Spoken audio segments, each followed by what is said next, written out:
And call the meeting to order. The first action item is we need a motion to approve the agenda. Motion to approve. I'll second. Thank you, Sherry and Jim. We have a first motion and a second. All in favor, all those in favor? Aye. Aye. Opposed? Motion carries. We need a motion to approve the December 12th minutes from the Planning Commission. I need to there's an error in the minutes. Do we do that now or? Okay. In the public hearing section, item number 4 within the cannabis, it's got Commissioner Thomas making a motion to close and second. And it's actually, Commissioner Thomas made the initial motion and Commissioner Godell seconded it. Did you watch it back? I did. Wow, that was so nice of you. I didn't want you to do it. Well, so- we wouldn't have caught it, so. So yeah, if we can just make that. Yes. Okay, all right. With that change, I will make a motion Great. to approve the minutes from the December 12th meeting. I'll second. Thank you, Sherry and Jim. Any further discussion? All in favor? Aye. Opposed? Motion carries. So, new business, we need a motion to appoint the Planning Commission Chair. I'd like to make a motion to appoint Krista Godell as our chair. I'll second. You guys are good at this today. Taking the string. Yeah. Jim and Sherry, thank you. It just seems natural that you fall into the chair. You're sitting there. Any further discussion?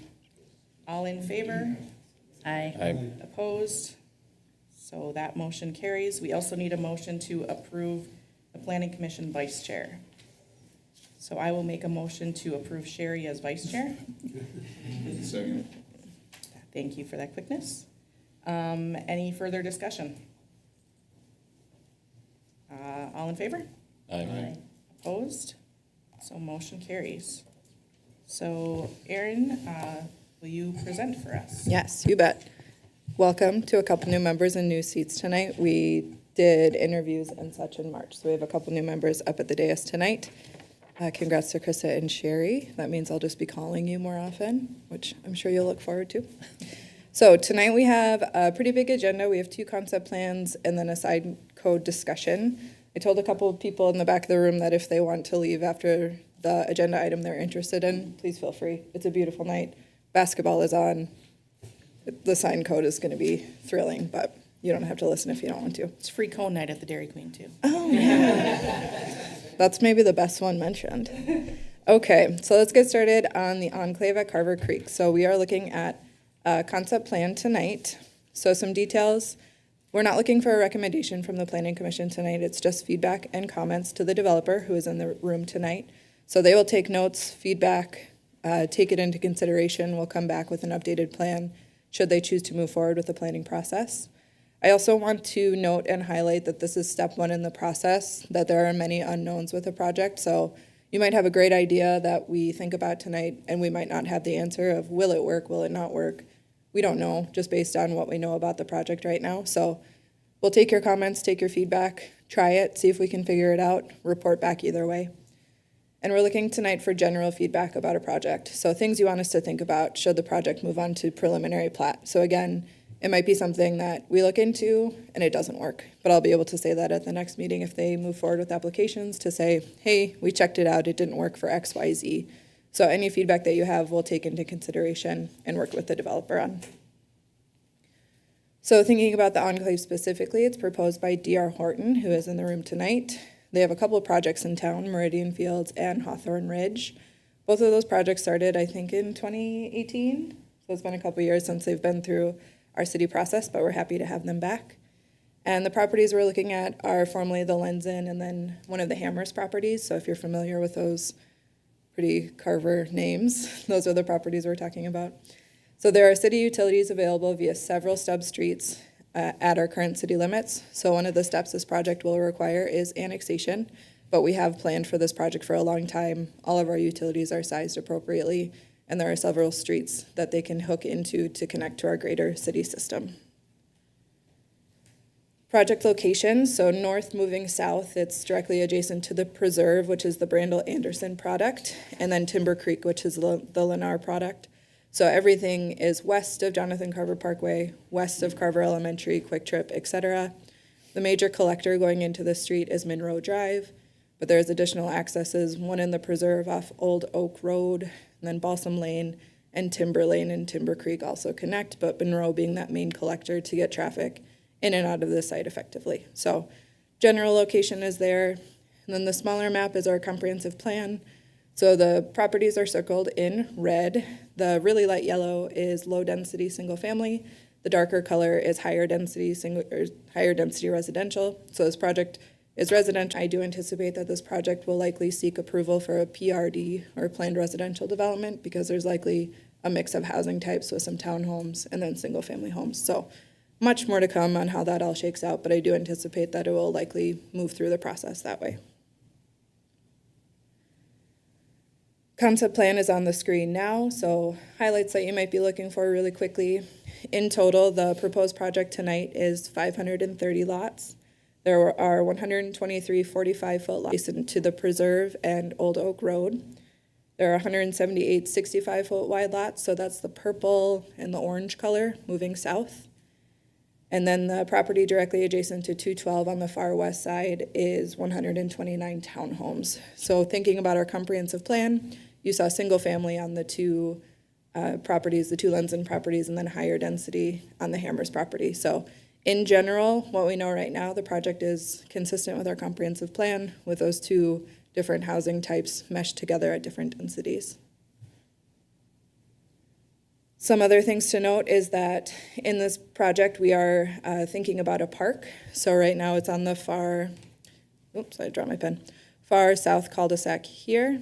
So thinking about this area, as you'll recall, in Timber Creek, we have that rustic trail similar to the Hawthorne system that's going to loop down on the south side of this project, and we'll hook in here and then loop around the park. So here, that's a better view of it. So this would be that rustic trail from Timber Creek, getting people into this park area. So again, tonight, everything is concept. What is on this plan? Might move forward, might not. We might scratch it all, but you can give us feedback on it. So a couple park uses are included here. So it's like a hockey rink, 2 pickleball, half basketball, a play structure, and then an active area. So we'll take some feedback on what you like, what you don't like, what you think could be added. So just general feedback about the addition of a park in this project would also be great tonight. So like I said, this is step 1 in the process. The city council is going to do this similar review at their April 7th city council meeting. We need to move through annexation, which requires a review by the township and a review by the city council. Something that the planning commission does not consider, but something that's important in the process is an environmental assessment worksheet. So depending on a project size, an environmental assessment or an EAW can be triggered. So if there is believed to be a large impact by a large number of housing units, we need to do an additional environmental review, which is called an EAW through the Environmental Quality Board. So it's a state-run process that goes through, I say this at city council a lot, but it's 21 questions, but they are deep questions and they take a lot of research and work. So it looks at things from traffic to air quality. So it studies the built environment and the natural environment. So if there is an endangered species on the property, we'll figure that out. If there's an old burial ground, we will learn about that through the EAW. So I know that one of the first things we always ask about is traffic. So part of an EAW is a traffic study. So we'll get information about numbers of trips, how traffic's anticipated to flow through the project. The Planning Commission doesn't review that, but the City Council does, and they make a resolution. Once the City Council has made that resolution, I'll bring it back to the Planning Commission so you can take a look at it, look at the City Council's resolution too. So an EAW will be part of this process, and then we'll move through the typical platting process of preliminary plat, rezoning. Again, I think it'll probably be a PRD, but that's was gonna say TBD, but that's too much, but we'll see how it goes, and then final plat. So I'm gonna invite Deb and Mike, do you wanna come up and introduce yourselves?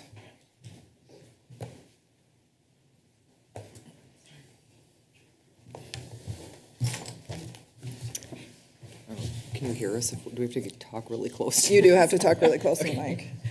I'm Deb Ridgway with D.R. Horton. Hello, I'm Mike Sewell with D.R. Horton. So I'll open it up for comments, discussion. Feel free to hit them to me, Erin Schmidt, or D.R. Horton.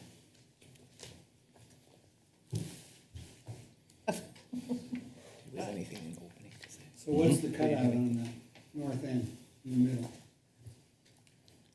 It's a property that's not looking to develop right now. Sorry, I stole that one from you.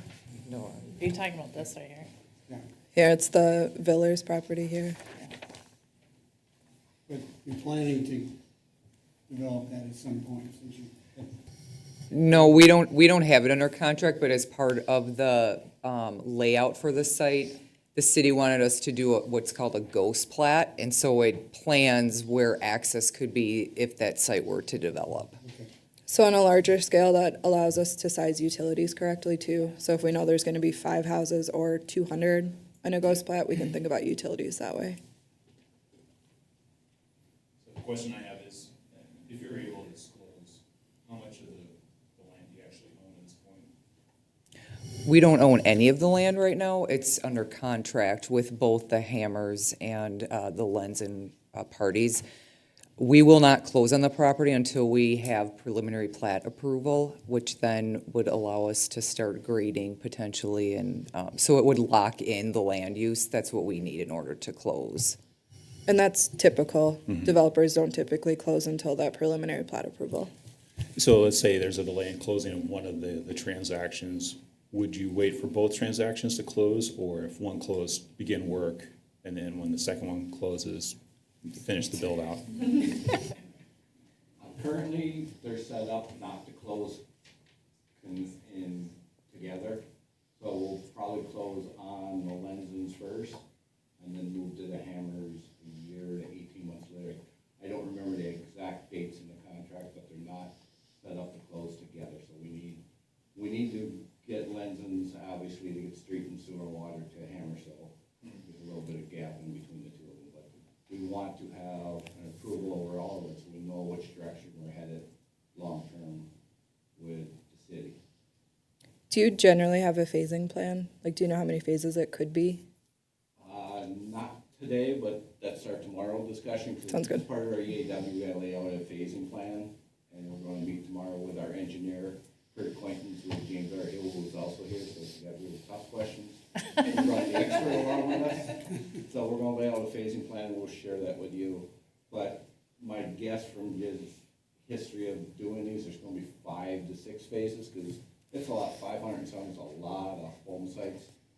And we certainly can't bring that much on at one time, so maybe 80 to 100 a year, that gets us somewhere in the 5 to 6 year ballpark. Can you just explain, I'm looking at the 45-foot wide lots. Can you just explain to me visually, like, what those structures look like? Because 45 feet, to me, seems pretty narrow, considering our setbacks. They are narrow, and it's. The mic is off. Oh, Thank you. Thank you. I must have hit it by mistake. They are narrower, and it's a way for us to be able to get a more affordable product, not really affordable, but attainable for a different price point. They generally have 2-stall garages, so that's how we get the narrower. And we're currently building those houses in Shakopee in Highview Park, which is off of, what's 78. 78. Okay, so 2-car garage, couple bedrooms? 4 bedrooms, they're still 4 bedrooms. 2-story? They're 2-story, and these that we're planning right now, we haven't really gotten to the details of grading, but would be probably slab on grade, which Oh, brings the price down even to more attainable when you don't put a basement in them. So they're like 3 and 4 bedrooms, probably about just under 2,000 square feet maybe. okay. Erin, are those 5 foot or 8 foot setbacks from the sides? We don't know yet. We don't know. Ideally, we'd like to go down to 5. So that'll be part of the preliminary plat process. So those are not considered villas, they're still considered regular houses. They're just regular detached single-family homes, yep. Okay. Okay, I do have a couple comments around the bottom left of the parcel. So my first question is, there's like the black pond there, and it looks like there's a street coming into that. Yeah, Is that just an error of the map? no, it's an old railroad corridor. So I suspect that the pond has changed significantly since the railroad has been removed from that area. Okay, So- so that's a pond Yes, correct. with no road? No road. Okay, that's good. It's an easement that we can probably clean up through this process. It's actually owned by the property to the west. Don't tell me that. So it's not as easy. as you Never think. mind. For some reason, when the railroad vacated, that land went to the property owner to the west. It's strange. So that's an actual property line? Yes. Oh, wow. So they can have a nice little dock. All right, okay. And then it's hard to visualize, right? Because unless you're out there walking on the land to see what this looks like. But I'm concerned about the location of the park. So I feel like it's just kind of down at the bottom, and it's just an add-on, you know? It's like the property we got left over, and we're just gonna shove it down here, is what it feels like to me. But I also don't see how the streets are built out for car traffic. If we've got a hockey rink, we have pickleball courts, baseball courts, or basketball courts, we don't have any parking, we don't have the roads designed for car traffic. Because I think what's happening between these two lots down here, Right here. 77 and 89. thank you, is a walking path. Correct. So I'm not sure how we're addressing traffic to the park. We're not, to be honest with you, but when we laid this out with Kurt, we talked about we probably need a driveway and access to parking, but we thought it would be better to get feedback from the city and from you folks on what type of programs or facilities are gonna be in the park. Sure. Then we can talk about what makes most sense for a parking lot, or drive. You guys will tell us and your staff will tell us as we work through.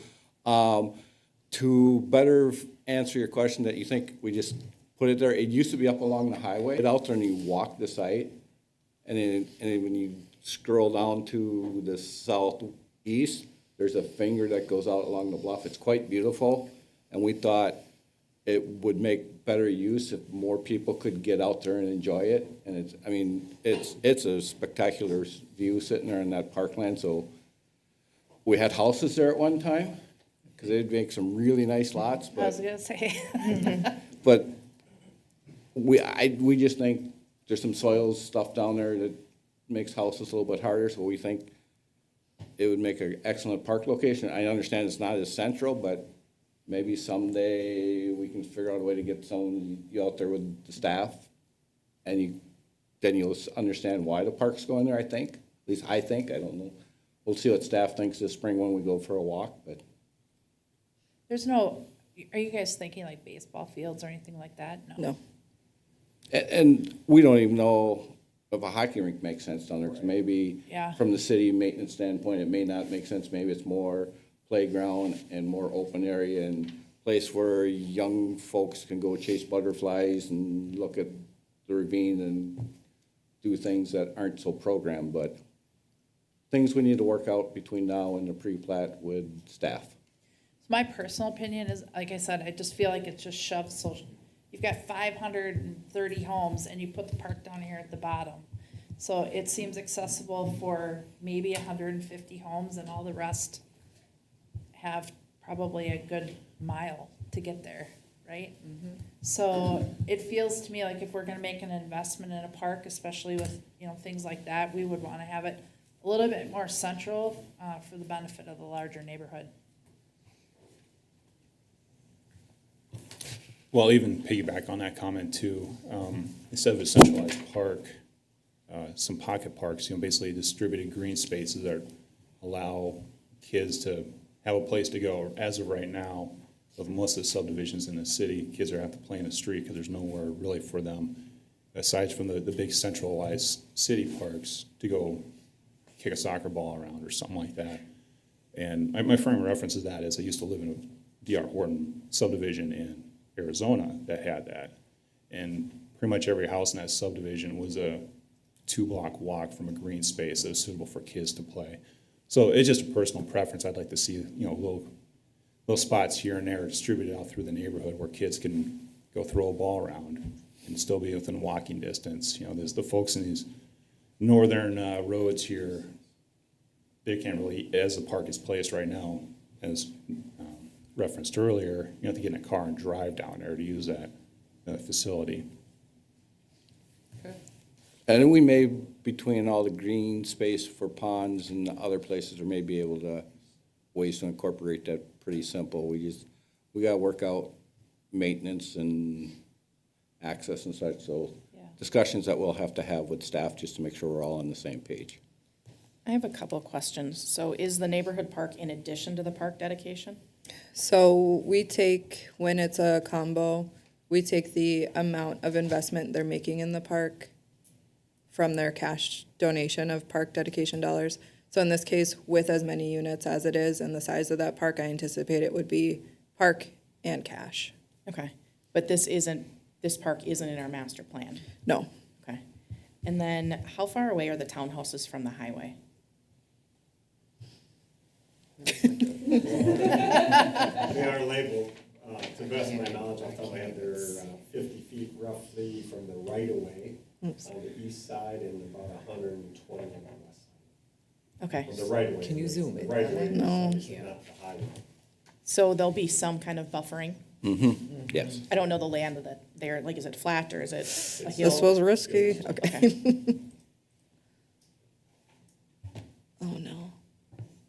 So just a question on this map here, if we could zoom out, just trying to, Eric, we're gonna get can't see. Krista's question quick. We can't see it. Yeah, it's hard to Yes, see. we can. All right. Okay. Krista, did you have more? Okay, go ahead.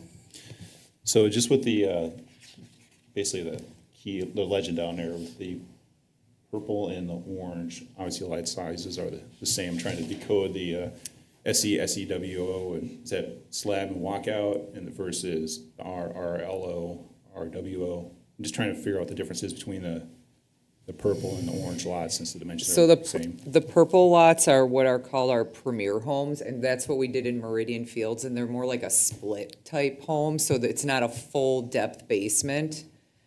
So the SE stands for split entry. It's not technically a split entry, it's more like a side split, but that's what that means. R would be Rambler or like a full basement. RLO is a full basement lookout, and then RWO is a full basement walkout. So the orange is our tradition series, lots, which is what we did in Hawthorne Ridge. Hey, Krista, I had a couple questions.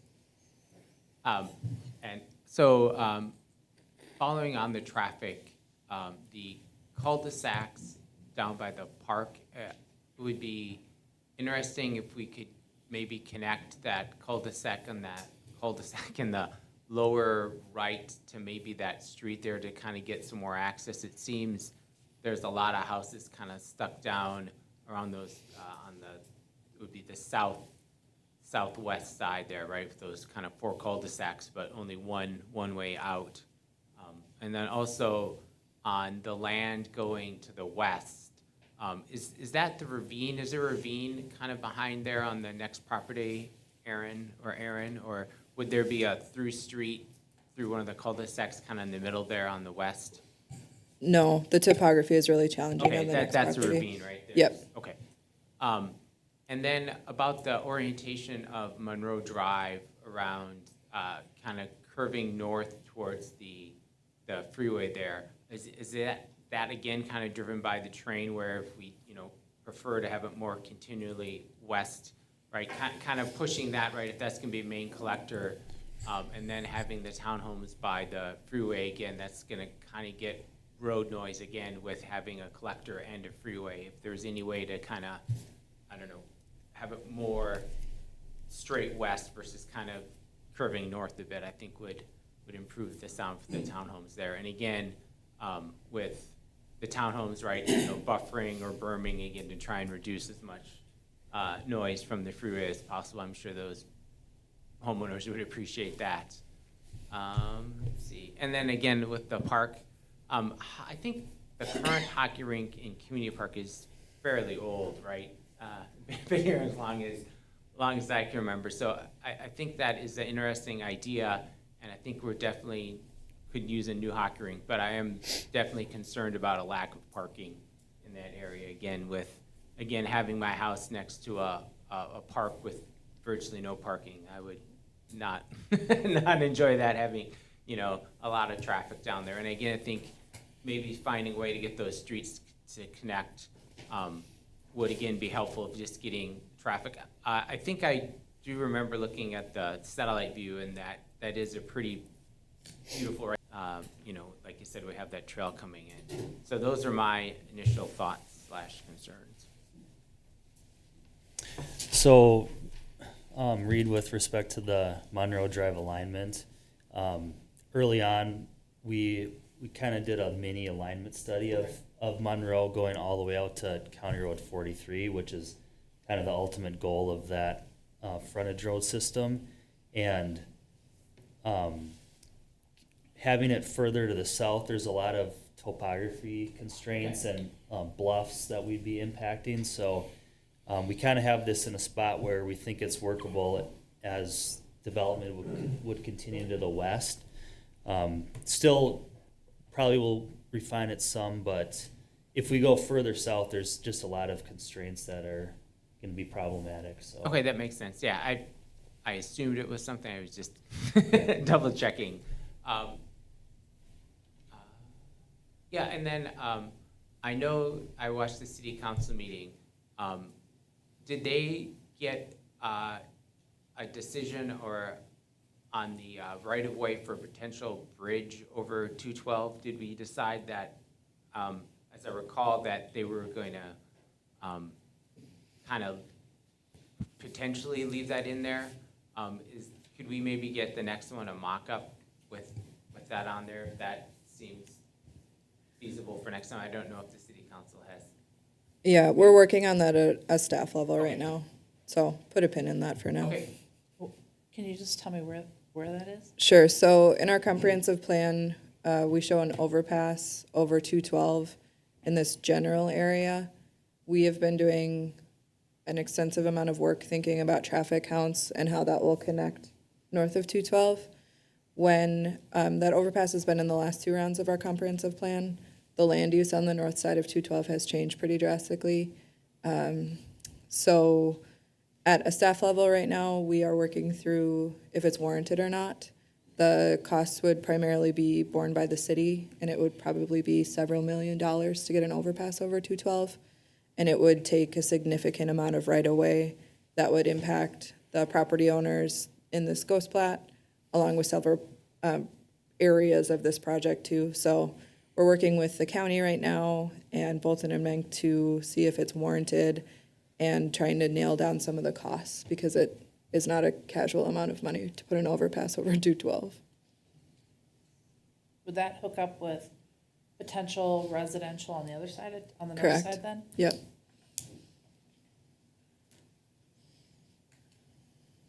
With 530 houses, maybe you could give up on 88 and 89 and give them access to the park. Do you mean down here? Parking. Yeah, Okay. 528 would still be a fair number. So this is a question, I guess, more for the Erins than anybody. To the south, obviously, you got Dahlgren Road. Is there any plans in the future to build that out and maybe tie in to this subdivision? Because right now, it looks like Monroe is pretty much the only way to get in and out for the full subdivision. Obviously, there's property owners and stuff that have to be amenable to tying in, building out the road and then tying into the subdivision. I'm just curious what's in the works for Dahlgren Drive in the future, how it relates to this. Yeah, that would be a great connection to make, Eric. Unfortunately, we're not seeing a great route to get down to Dahlgren, just due, again, to those topography constraints and the bluffs and such. So right now, like the comp plan, for example, doesn't contemplate a north-south connection just because of those issues. Again, it would be great to do that, but we're not really seeing that as a viable option, at least at this point, like in this phase. But it doesn't get much better as we head west either. So that's kind of one of the drivers of it's such a small area that we're having a hard time seeing that the overpass serves a big enough purpose to make it worth the future expense of putting something like that in and maintaining it forever. So that's what we're all kind of evaluating right now at a staff level. I wish this project could connect down. I wish Timber Creek could too, but it's so steep that we can't find a spot that we can make it. Erin, about how far is it to 43 from like the western edge of where Monroe would start? Is it reasonably close? Or I mean, I guess, you know, it's still off the map a little bit. You don't happen to remember off the. So this is the outpost, if that gives you any reference for it. So it's actually not too far. It's probably 2/3 of a mile, I was give or gonna say, take. probably less than a Pretty mile. close, Yeah. okay.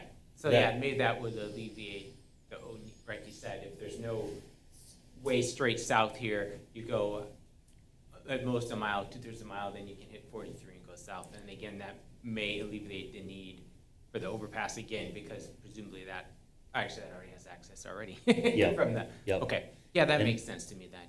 And the future county plans, there's additional improvements at 43 and 212, so it's all kind of building the case of we're having a hard time seeing this being an option we want to take on as far as an overpass goes, so good Gotcha. observation. And then on this map, basically where the dotted yellow line and all those trees are, those are trees because that's the ravine, right? Where otherwise it would probably been farmland. Correct. Okay.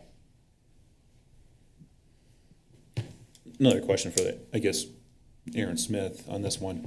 This may be too early in the process, but we started thinking about the impact to fire service, adding 500 homes. We have to build another fire station or Right. grow the one we have to accommodate this. So the fire department reviews all of our plans. So yes, we are thinking about it. The city council is just starting a process on a space study to think about what public services looks like long-term. Public services and the fire department both need more space right now. So the long-term goal is to take public services out of that half of the building, create a new campus for them. The fire department takes over the entire building. So essentially doubling the fire department's space in that building. So yes, the fire department reviews everything. They give us comments. They have it on their radar. It also brings lots of potential new volunteers for This is true. Any other questions, comments, feedback? Just one more. And again, this is personal preference. Have we explored the possibility of larger lots? Obviously, smaller lots, more economically profitable for D.R. Horton, but there's a feeling in the city that we essentially have two types of lots available. We got townhouses and we got minimal setback lots. And personally, I'd like to see a little bit of diversity in the offerings, different price points as well. But, something quarter acre, half acre, even larger, obviously it's probably not feasible to go full acre or whatnot, but just some diversity in offerings is kind of something I'd like to see. Yeah, I think that's a good point, Eric, too. It does seem like I definitely appreciate the idea to make smaller more affordable, but it would be, like you think some more, I don't know, executive or fancier kind of upscale or just more property, right? I think that would be a nice, especially like you said, with such a big area and maybe even those cul-de-sacs bordering on the back of the ravine there would be a nice spot for a, more majestic home or something.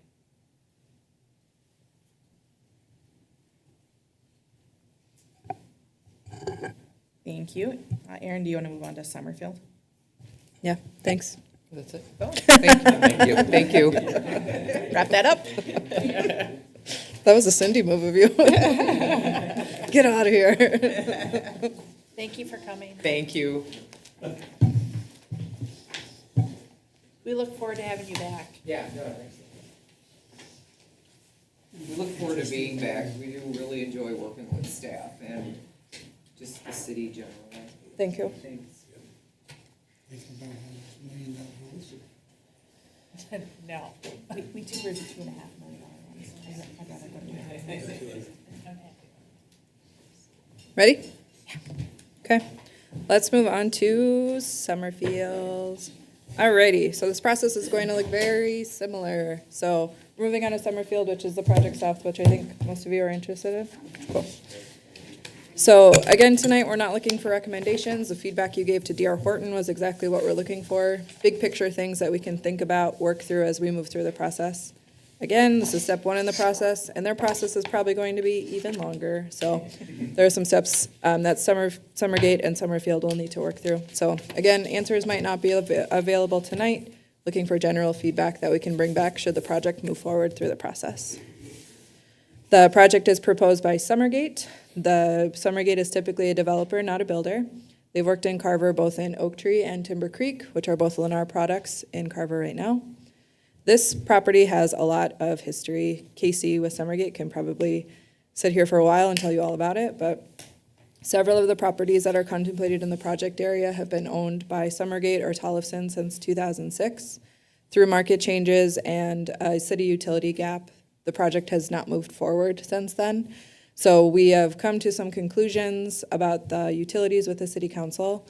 So in a couple slides, there was a utility gap from the bluffs down to this project area that one developer could not they could not take it on independently. It was so expensive that the first developer in would not be able to cash flow a project if they had to install the utilities independently.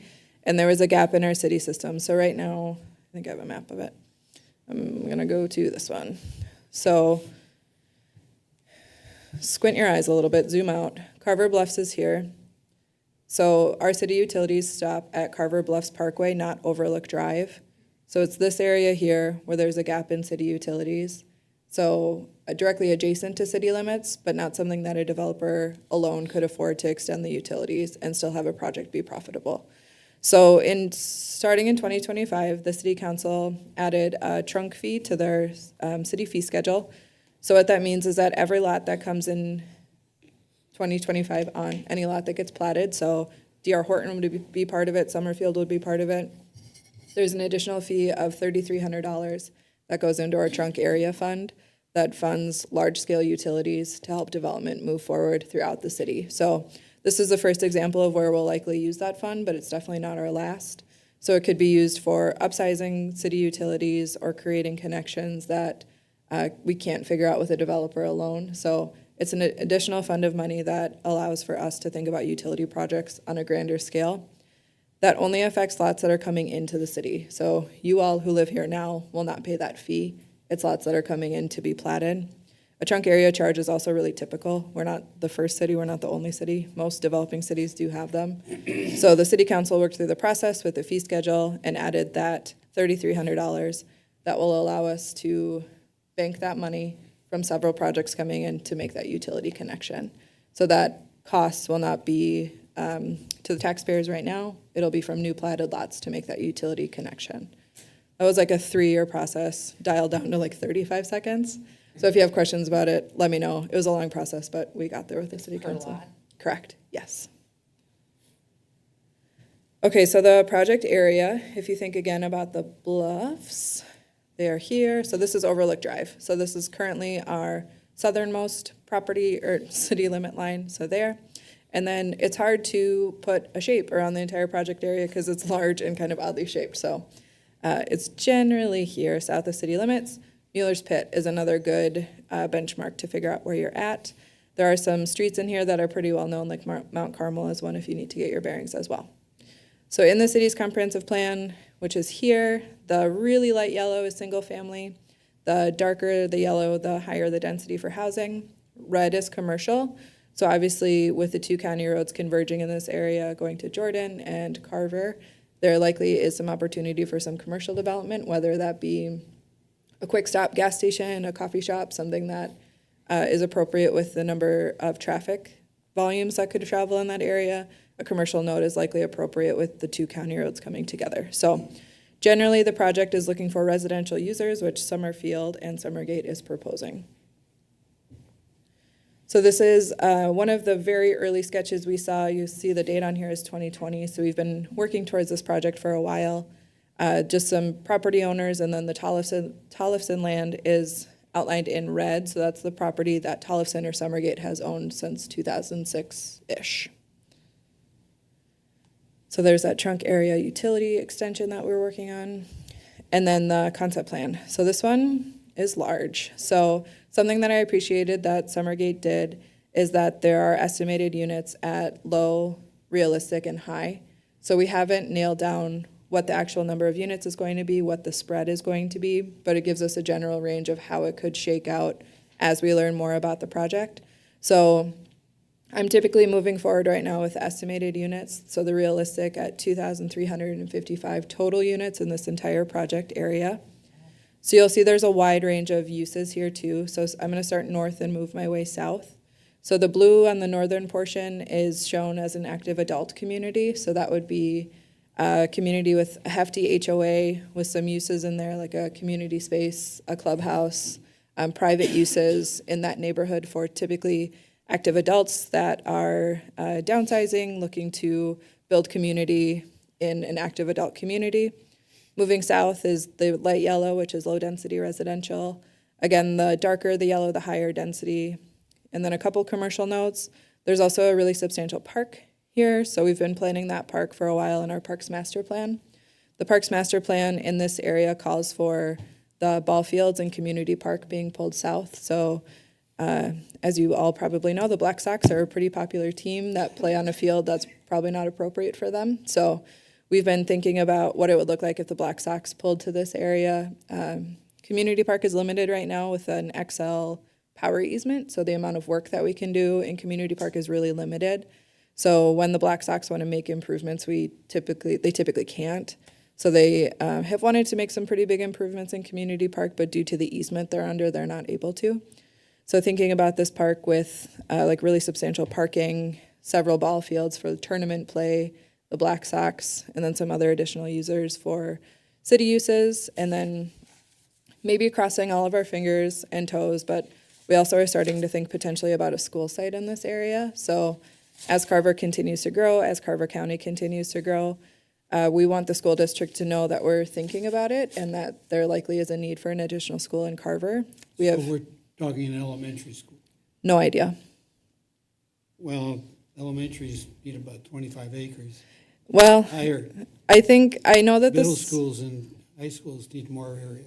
the middle school, I think the next school project on Eastern Carver County Schools radar is a middle school. I don't know where it's going to happen. It could happen here, it could not. So we have no idea what it's going to be.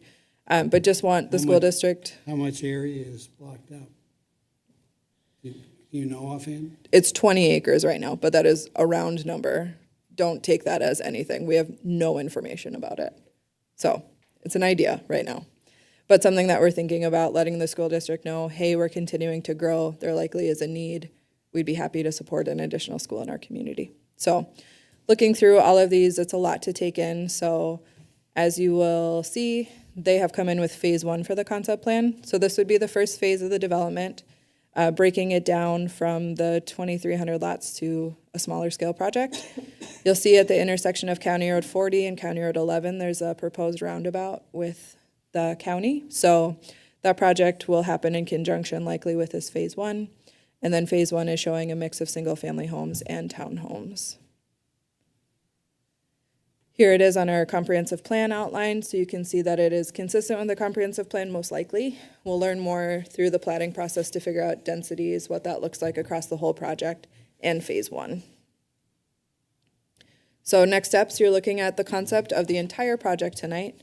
City Council looks at it April 11th. The project requires annexation, which again, review by township, resolution by City Council. This size of a project, we are taking a different approach. We are looking for an alternate urban area-wide review, or an AUAR. So an AUAR is an environmental assessment worksheet and an environmental impact statement bundled into one. So the purpose of an EAW, an environmental assessment worksheet, is to determine if an environmental impact statement is required. So an EAW takes a look at all the information. If something pops up that is an issue or something that we need more information about, you move into an EIS, or an environmental impact statement. Those two together form an AUAR. So it's a ton of information about this entire site. That document would live with the city. We've been thinking about it a little bit like a small version of a comprehensive plan. So we would look at land uses, how they would impact different areas of the site. The AUAR would also live with us so we could update it. So as this project continues, we'll learn more about it and we can update that portion. But it really does feel like we're doing a little bit of pre-work for our comp plan, which is going to get started in a couple of years. But the AUAR asks us to contemplate a lot of the similar things that are in a comp plan with some additional environmental review. So after that, preliminary plat, rezoning, and final plat also included. Oh shoot, I had a whole slide and I just talked about that whole thing just from my brain. Great. Alrighty, so I know that this project is big. It's tough to wrap your head around at first, but I'll open it up for questions. Do you mind introducing yourselves to the group? Yes, I'm Casey Walschlager with Summergate. And I'm Brian Tucker with Summergate as well. So similar process, we will discuss, ask us questions, let us know what you're thinking. I have a question about the existing housing that I'm assuming is not in the development. Can you come way up? Thank you. I'm interested in the existing housing that's off Mount Carmel. What's going to happen to them? Are they going to be annexed into the city? No. So annexation happens at the time of development. So are you thinking about like exception properties throughout? Well, one of the questions would be, are they going to be particularly right off of Mount Carmel? That's the Are road those that kind of runs people on the going to north. be forced to connect to the city No. utilities? We don't force anyone to join city utilities. So it's their choice when they petition for annexation. It's the property owner's choice, typically comes with development. It can occasionally happen if there are well and septic systems that fail, but to have that be something that we move forward with, it likely would need to be a group of residents that are looking to make that choice, not just one person out of the group. But no, annexation is not required should a property owner not be interested. Do you have a comment in the back? You might have to come up to the microphone. My name's Dean Stewie, and Can you grab that microphone? my name is Dean Stewie, and me and a couple of my neighbors here are part of exactly where you're talking about. And years ago, we had signed kind of for a petition, for lack of a better expression, that we wanted to be included in the study, but not necessarily making any commitment one way or the other, just trying to keep our options open. Because as you might figure. Are you in this area here? We are right here south of Mount Carmel, this group of landowners right along there. And so ultimately, again, not making any commitment, just want to keep our options open, given the fact of there's going to be a road there running behind most people's property. So what Dean just handed to me is just a message from 2006 to the township board requesting that the area that he just mentioned with his neighbors, again, be included in the area with some property owners included. So I'm impressed that you still have this from 2006. That's what I was like, wow. Good record keeping. But again, it's just that we wanted to be included in the study in the hopes that, if keeping our options open, that we do not necessarily want to be annexed into the city, but just want to be proactive. Yep, I think that's appropriate, even as we think about utilities, to figure out how we could extend someday. So absolutely something we can think about. Appreciate it, Yeah. thank you. Erin, can you point on the map where we're talking? Yeah. Generally here. Okay.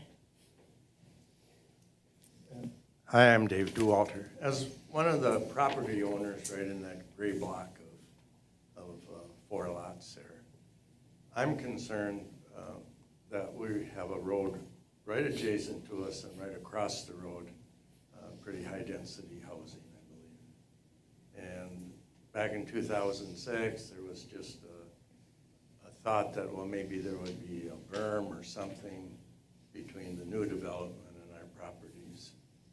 So this is a significant change from the concept that I Sure. guess we had. Because I'm a little bit concerned about what the density of housing does to us in terms of we become the playground for lots of kids. Yep, that's something we can think about definitely with, might be a little tricky since berming would probably make the most sense on your side of the road, but it's definitely something we can talk about and think about. Erin, has this concept been shared with the county since it's County Road 11? Yes. Okay, so they're part of this like master plan and, Yes, and we've been working with them a lot on this roundabout project since it will be on a county road with city participation and developer participation. So it's a lot of folks needed in the room to make this project work. But yes, we've been working really closely with the and is the county. county thinking about extending the 4-lane down the hill through the roundabout and past somewhere? I think right now they just have it planned as a resurfacing project, but that's something that we'll look at, because obviously when we do the utility extension, the roadway is gonna be getting disturbed, so I don't know if they're gonna maybe try to do some upgrades at the same time. So we haven't gotten to that point with the county, but as Erin mentioned, we're all gonna be going through this together as the process unfolds, so. So, development is great, but I'm worried about adding another 2,000 homes on County Road 11, where you're coming down the hill and it narrows down into 2 lanes. And then you've got Carver Bluffs Parkway exit to the left and a pass on the right, and cars are going 55 miles an hour. And you're praying that they see you got your left turn signal on. So I think there has to be some pretty serious conversations with the county to make sure that they're addressing the safety of County Road 11, not only for this new development that's coming in, but for the developments that are already there, i.e. Carver Bluffs and Outlook. Overlook Drive. Or Overlook, because that's a lot of traffic. That probably hasn't, it's not built for that. In the mornings, I can tell you, it's almost impossible to get out of Carver Bluffs Park. Yeah. It's impossible to get off of Mount Carmel. My understanding is Mount Carmel will dead end and go to the roundabout, Correct. which is fine, but I mean, the amount of traffic already is insane, Yeah. so it would definitely be nice Yeah. to consider that and adding lanes as well. Yep, that's definitely, the AUAR, that will be part of the process too. We'll get traffic counts from this development, but we can definitely engage with the county too. By the way, the main reason this project was killed earlier on Was you? was the recession. Yes, this is true. I said market conditions. I kept it light. You dated him, that's not very nice. I have a couple of questions. So this one does not include the active adult community, but that is something interesting because it's not something that Carver has right now. So I think it expands to help meet our goals. And this development, again, seems like a normal lot size, so in consideration, if you're trying different things, maybe you want to do larger lots there. The same thing on County Road 11, 50 miles an hour might need to be looked at also, based on the number of houses coming in, and also not just Carver Bluffs and Overlook Drive, but County Road, the one that 40? goes downtown, yeah. It's a lot of stuff going on at the same time. This one, there doesn't appear to be a planned park, so this would be park dedication. Just phase 1. There is a park here. But that was the community park, correct? Yep, so that will count towards our park dedication, but again, based on number of units, I anticipate it will be a mix of both. Okay. Then how do we solicit feedback from, it's great that you guys are here, but there's obviously a lot of others that are impacted by this. So how does the city gather feedback from all the other property owners? So as it moves through the process, everything goes on our social medias, and the newsletter typically has, Courtney does like a review of the past meetings, so we've started doing a city council like roundup after the meeting, so we push out the information that the city council has reviewed. We make project pages on our city website, And then as we start moving through the process, there will start to be public hearings. So they'll get mailed notice about project location. So all of those ways we hope to get to most people. What is the timing on this? I know you showed the slide that talked about when it's going to council, but realistically, So working with the county on the road and annexation and, those two pieces are not the ones that will likely take us a while. The AUAR is going to take a significant amount of time. So as we start that process, we'll get more information, but I would say utility start 2026. Yep, that's what we've been talking about now. 2025 is probably gonna be a planning year with all those processes that Erin talked about, and then utility construction possibly starting next year. So that's the general goal, I believe that's been discussed at this point. The other big concern is Mueller's Pit Mm-hmm. and the kind of traffic they have. Agreed. I didn't know that was actually a lake. It I've only heard it is. called Miller's Pit. It is deep. It's actually a lake, and actually, There's agates in it. I think some trumpeter swans have spent the winter Mm. there. So, this is probably for Erin Schmidt, or actually maybe, so if we go back to the initial just phase one concept, right, with the, on the smaller picture, oh, thank you.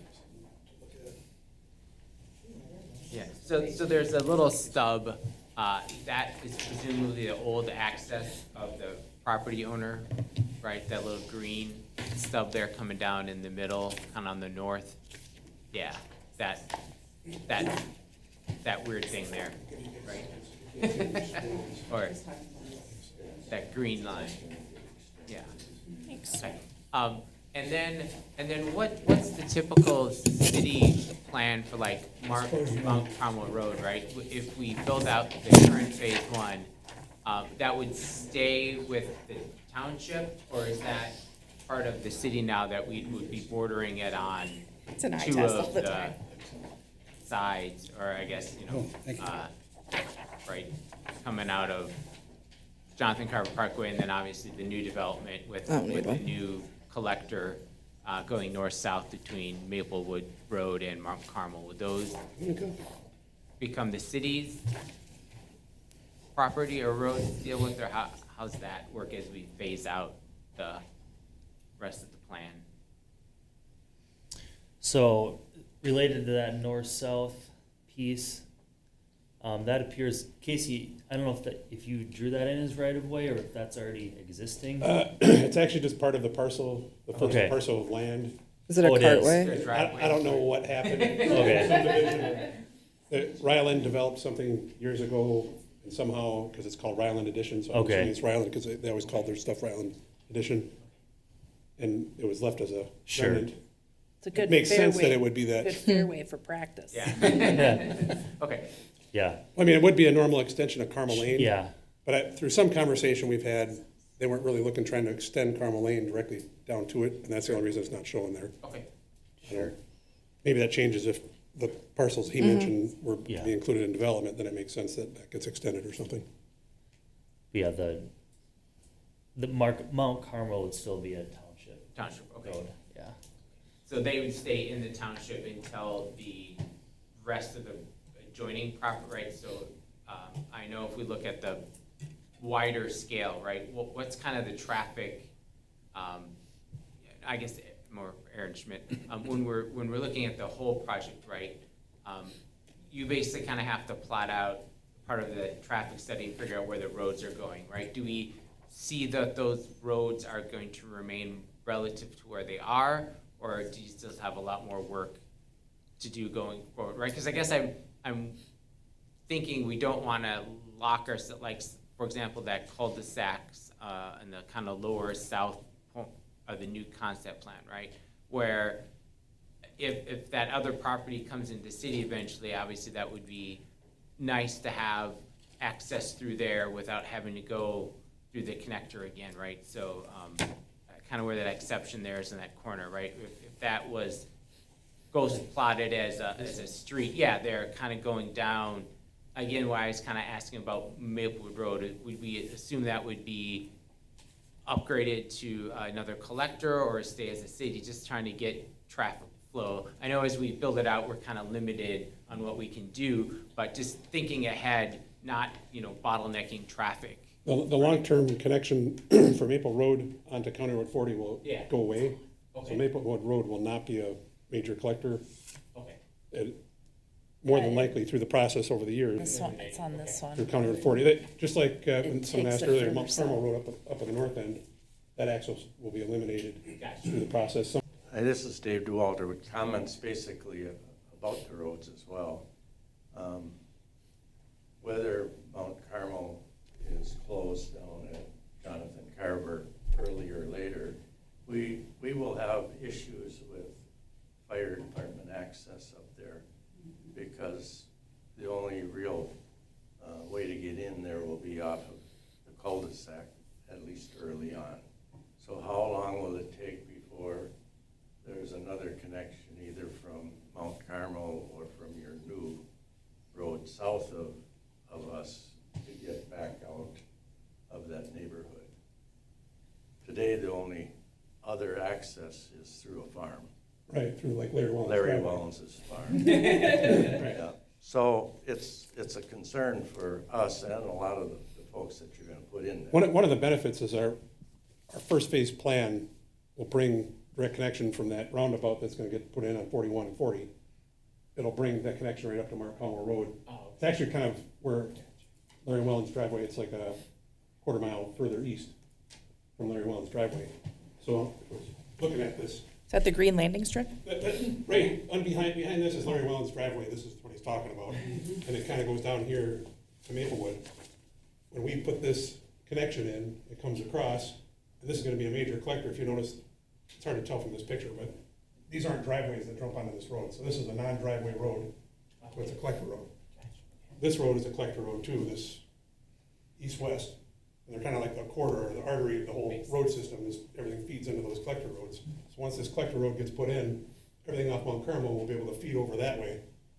The county, we won't be closing off Mount Carmel's access to the county road. And the county can't cut it off until there's adequate road systems to support what you have now. Okay. So is it gonna happen next year? I can guarantee it's not happening next year. I don't control the county roads, I can tell you that much. And Erin, the fire department's involved in all of that as well, because they have to make sure they've got the response plans. Correct.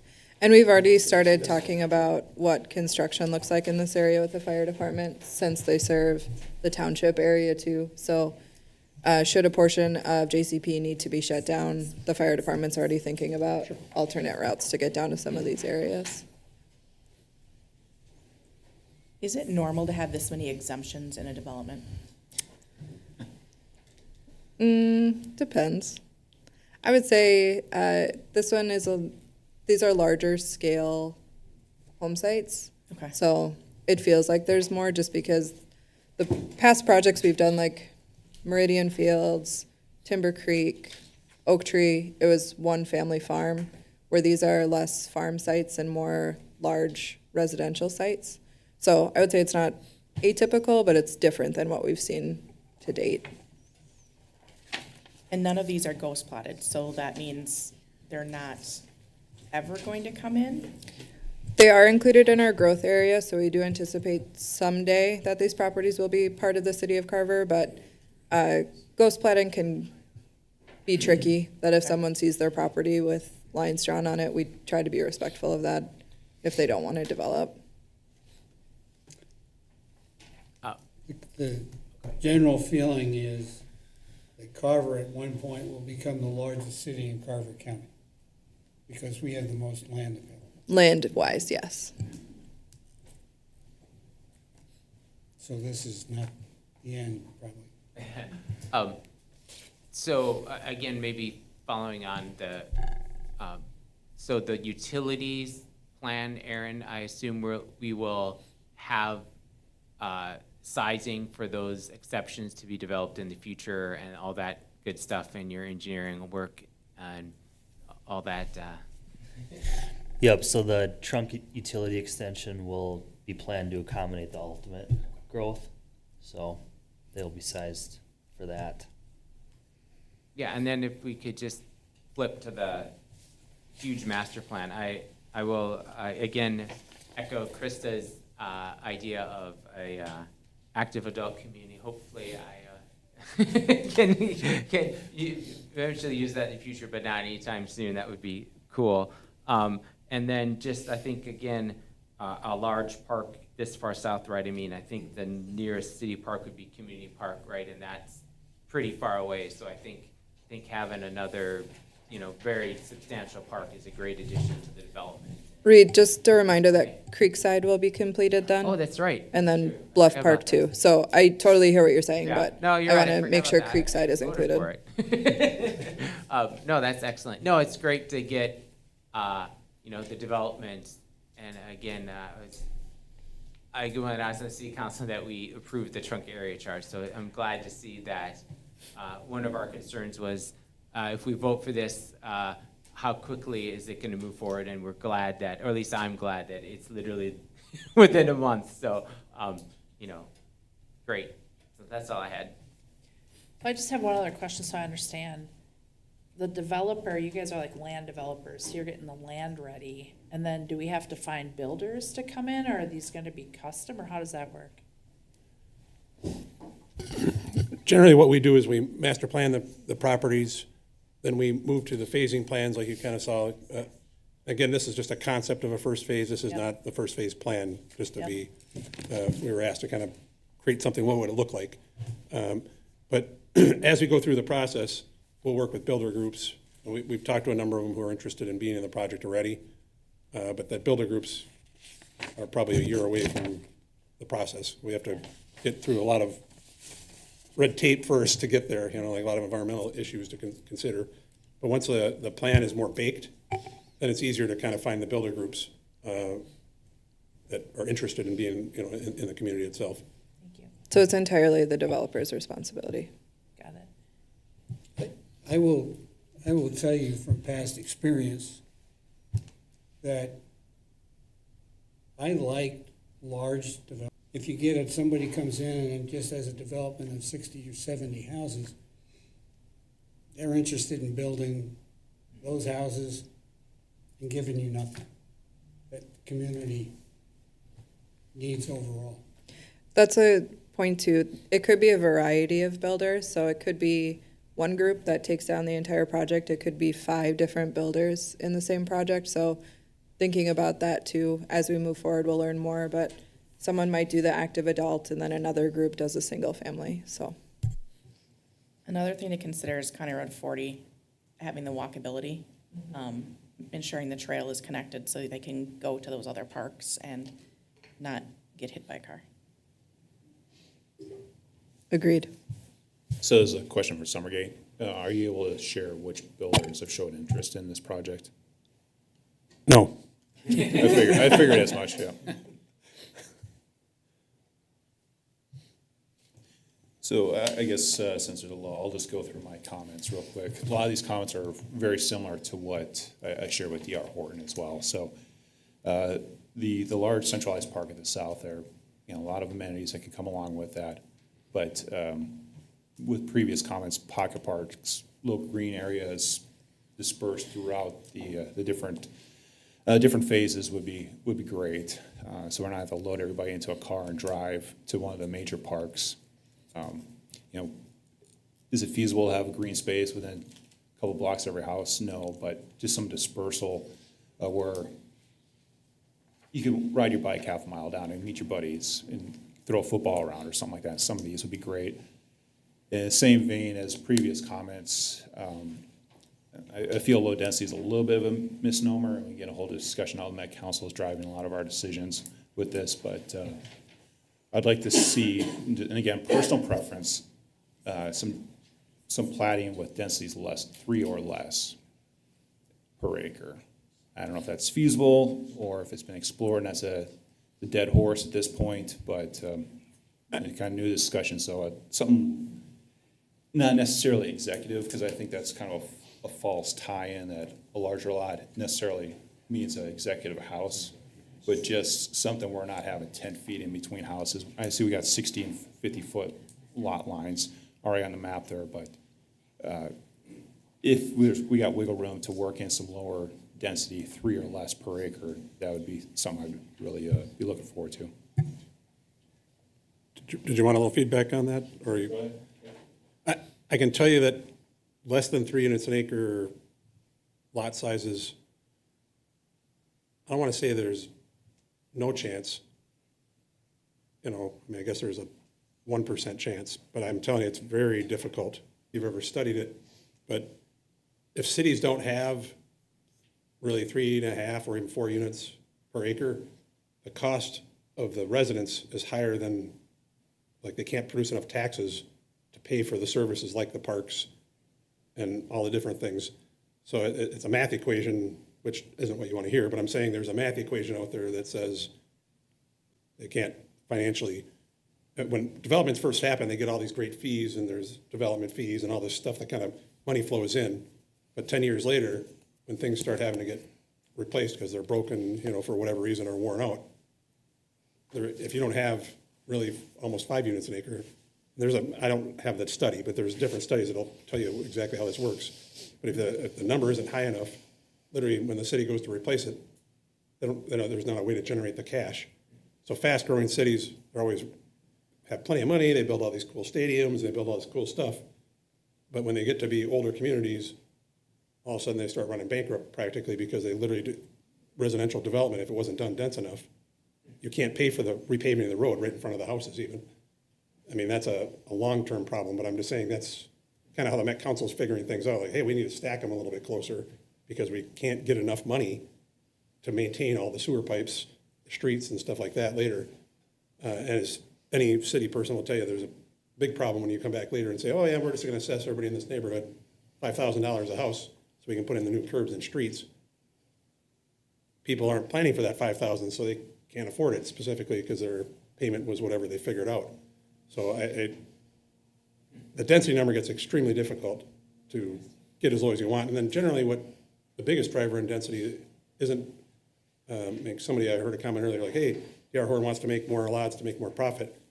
I guess there's a portion of that, but profit to even be obtained, you almost have to hit the 3 or 4 units an acre to even be profitable, period, let alone more profit, because of the city fees and just the cost. You know, nothing's gone down in the last 5 years or even the last 30 years, really. So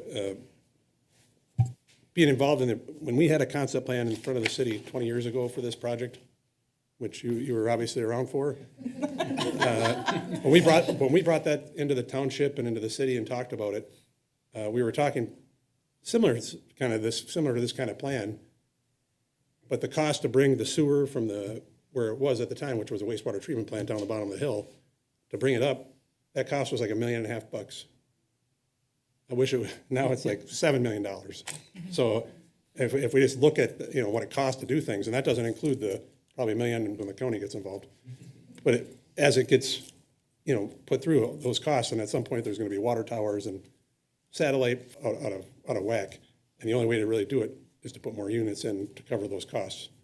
So I'd love to build 1 acre lots, but really the only way you can really do that now is when people sell acreage lots, literally acreage lots, using well and septic. Otherwise you're stuck having much smaller lots inside the city areas. Townships is where you can get some of that. And now they made so many rules stopping people from developing in townships, it's even hard to do it there. But I think if I said, yeah, okay, we'll do it, but somehow we got to get some subsidy from the city to do it, everybody would be like, wait a minute, we need those fees to cover all the other costs. So it's kind of a circle that can't be Double-edged sword beaten. for you. Yeah, it's tough. I mean, if I could get $500,000 for that wider lot to make up for the 3 lots or whatever that I would have to give up to make that wider lot, but that's difficult because the money you get back for that lot, unless someone builds a $4 million house, the taxes don't work, because now that lot is hard to it's expensive for the city to service it. There's not enough residents coming on, they're paying taxes. So that's part of the problem. Not that it answers your question, other than it's super hard to make it happen. I'd love to have lower density stuff, it just, the math equation doesn't work. And through the process, we'll try. We'll see if we can figure it out. If there's a pocket that it maybe makes sense for some reason, we'll absolutely explore it. I mean, that always happens where there's things, Corner weird. yeah, where a cul-de-sac or an area where, a street where it just, you can't do anything different. Any other questions, Eric?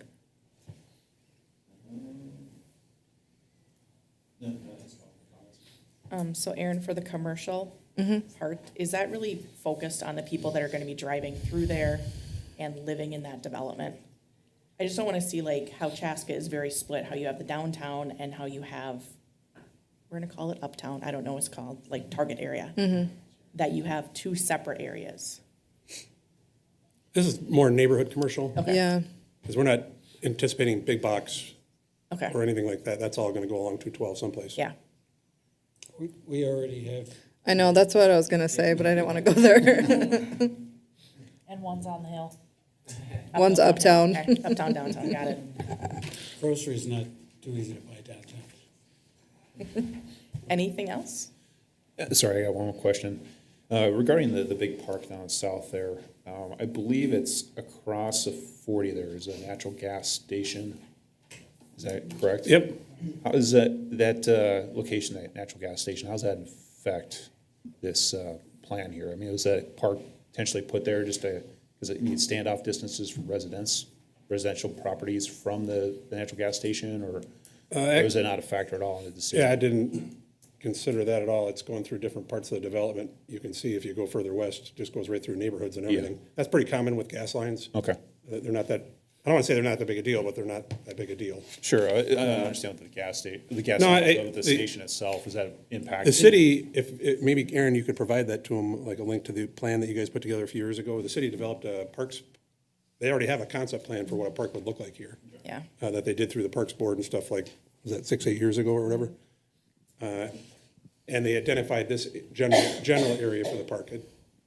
I've got about 12 versions of this. So, and the park was here, then it was over here, it's over here, and it's all kind of just moving around, trying to match road connections where the county wants, like the kind of road we show coming off of 40 there. Well, we call it Summerfield Road, but it's no name really. That road is about spacing from County Road 11 roundabout down to this connection. You have to have certain spacing to meet county guidelines, so that's how we know Maplewood Road can't stay there permanently, because it doesn't meet the spacing guideline. So everything's about hitting the guidelines for the county. As you redevelop, you're forced to follow the guideline. Older neighborhoods like Maplewood Road right now, they can't do anything about it because it's already there. But as we redevelop, we have to meet kind of like the code, so to speak, for the county. So just to understand that natural gas substation didn't really affect much of the calculations? Yeah, Or the planning it's on layout. the other side of the road, so I guess Okay. we didn't think anything of it. Cool.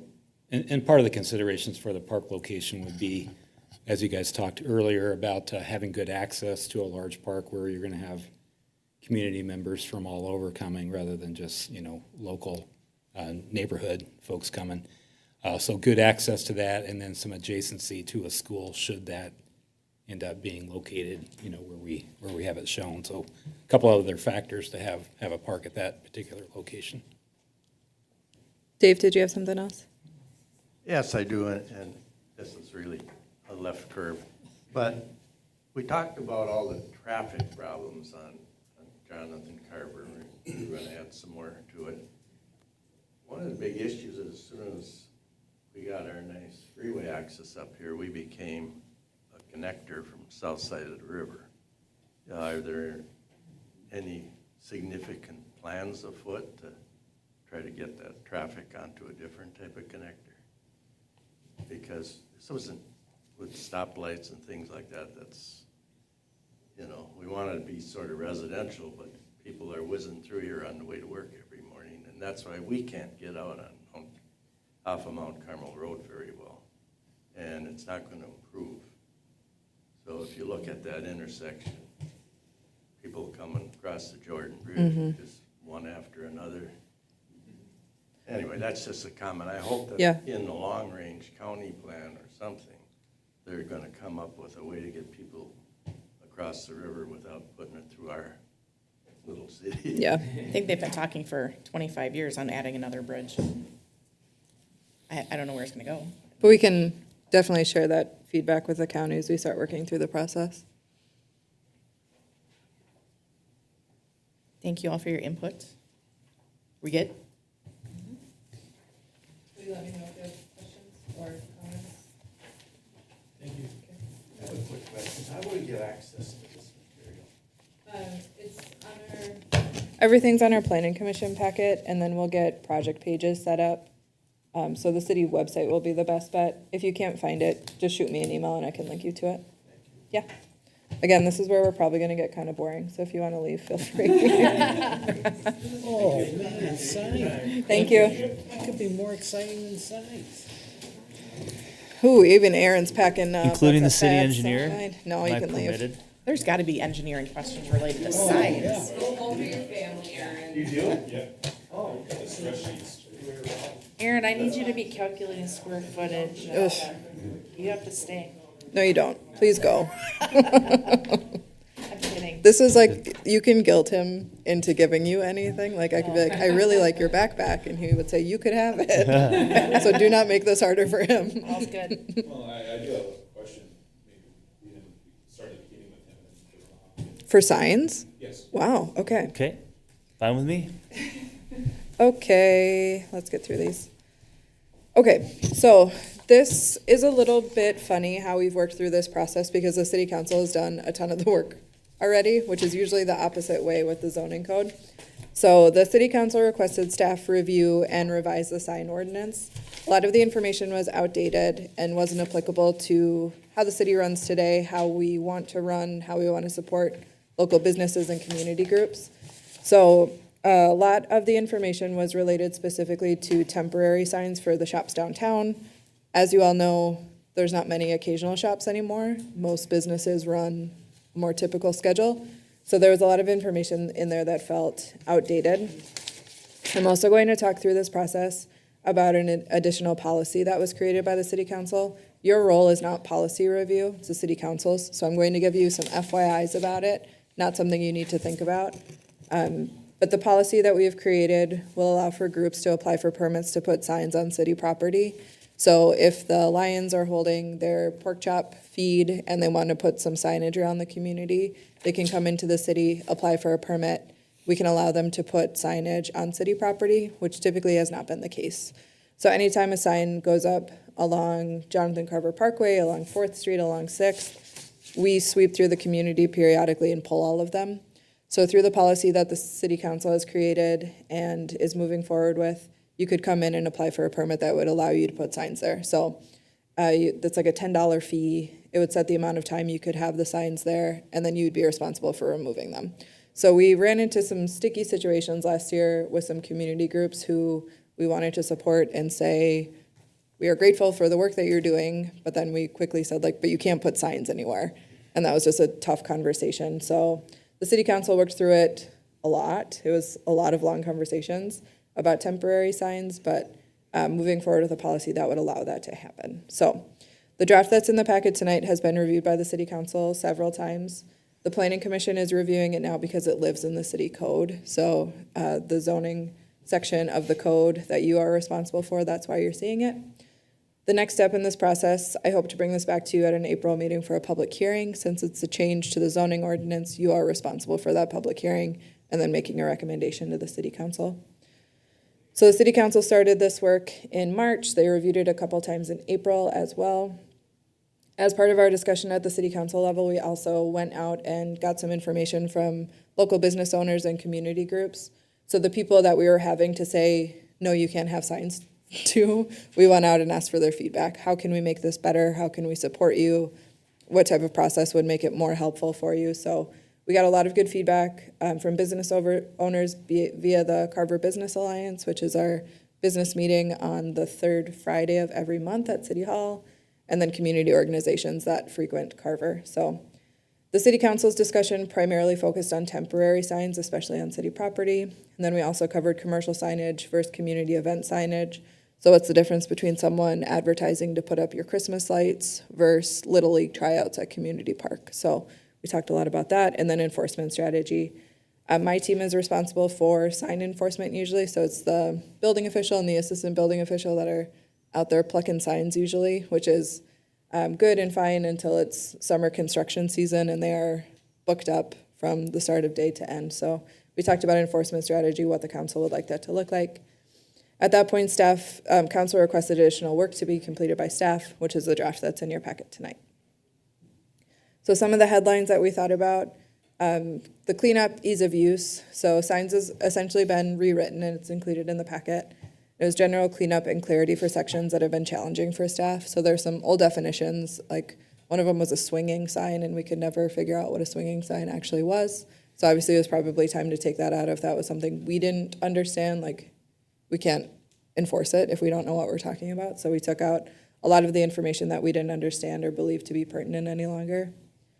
So we deleted outdated language, removed terms and definitions that were confusing. We tried to streamline it, make it more user-friendly like we typically do.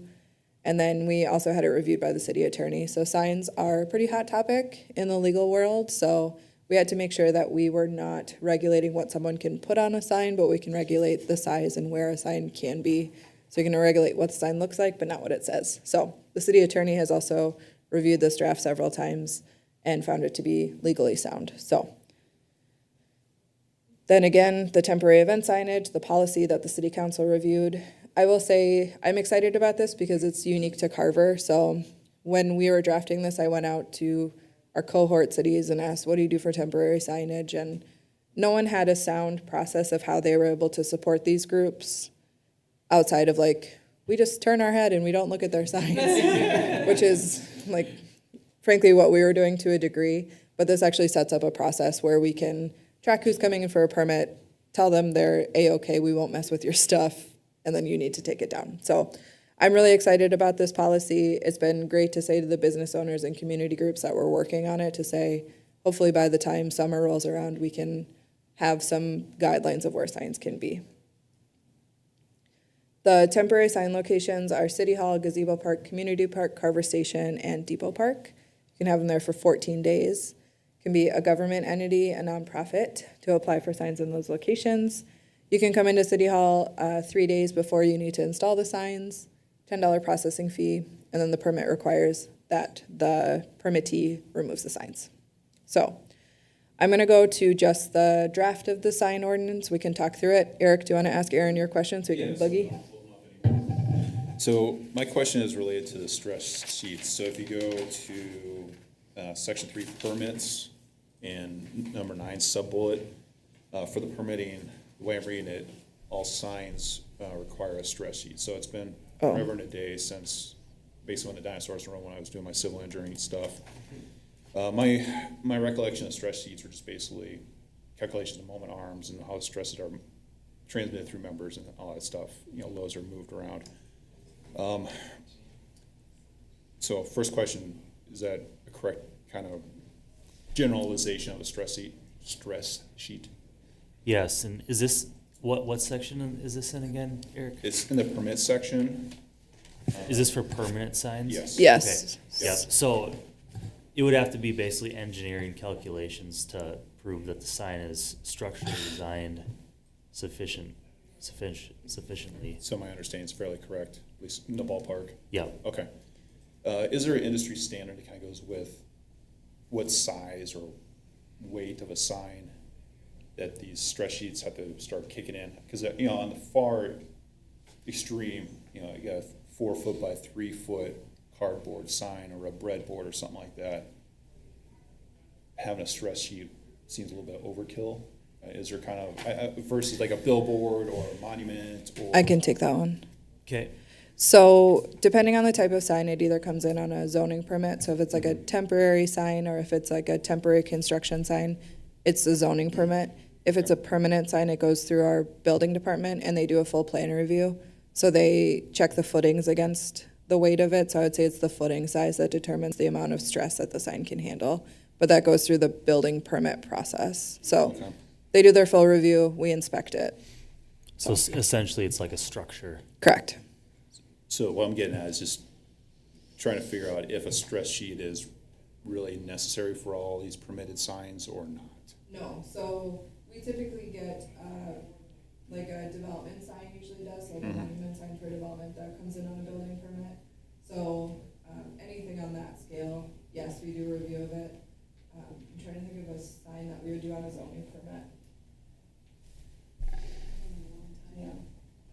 I would say a majority of them come in on building permit, because those are the types of signs we're permitting, is the large monument signs at development entrances. So what I'm kind of getting at a long way around is, do we really need to have a stress sheet for all permitted signs, or do we want to bin that for a certain type of sign, or a certain gross weight, or a Dimension. certain footing size, or He's height, on or whatever? page 2, Erin. 13. Page, oh, yeah, keep going, number 9, keep going, right there.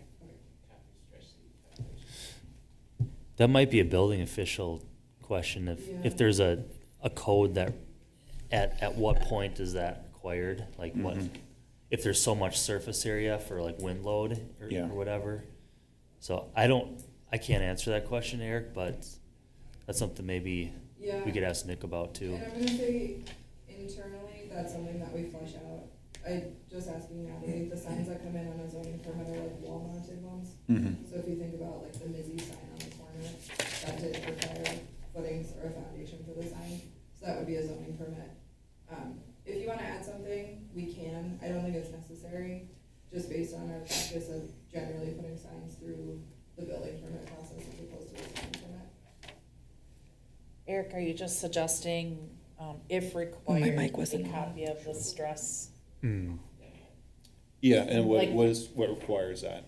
There's gonna be a cutoff, because and maybe I'm reading this incorrectly, but bullet 3 of the whole thing is sign permits, right?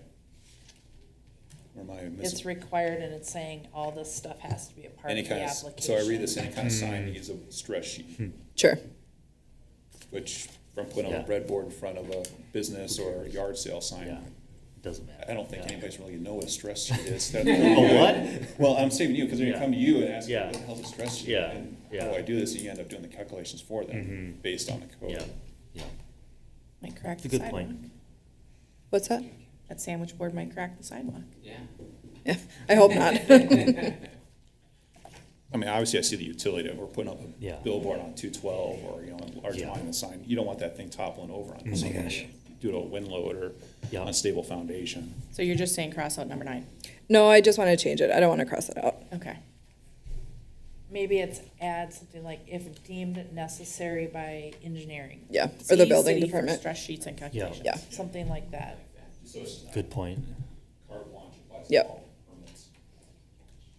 Good idea. Okay, thank you. Thank you. I'm glad you stuck around here. Please go. Go home, enjoy your children. Thank you. Can I have your backpack? No, you really have a nice time. I love that background. See, people think these meetings are so boring, but we all laugh at least once. How do you want to do this? Let's start at the top. I'm on the proposed language, so I'm starting on page 12 of 20 of the packet.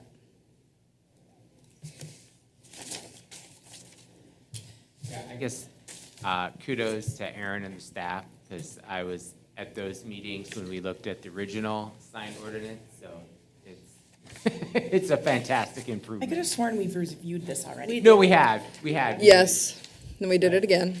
Yeah, did it get, yeah. But we've reviewed it here. Yeah.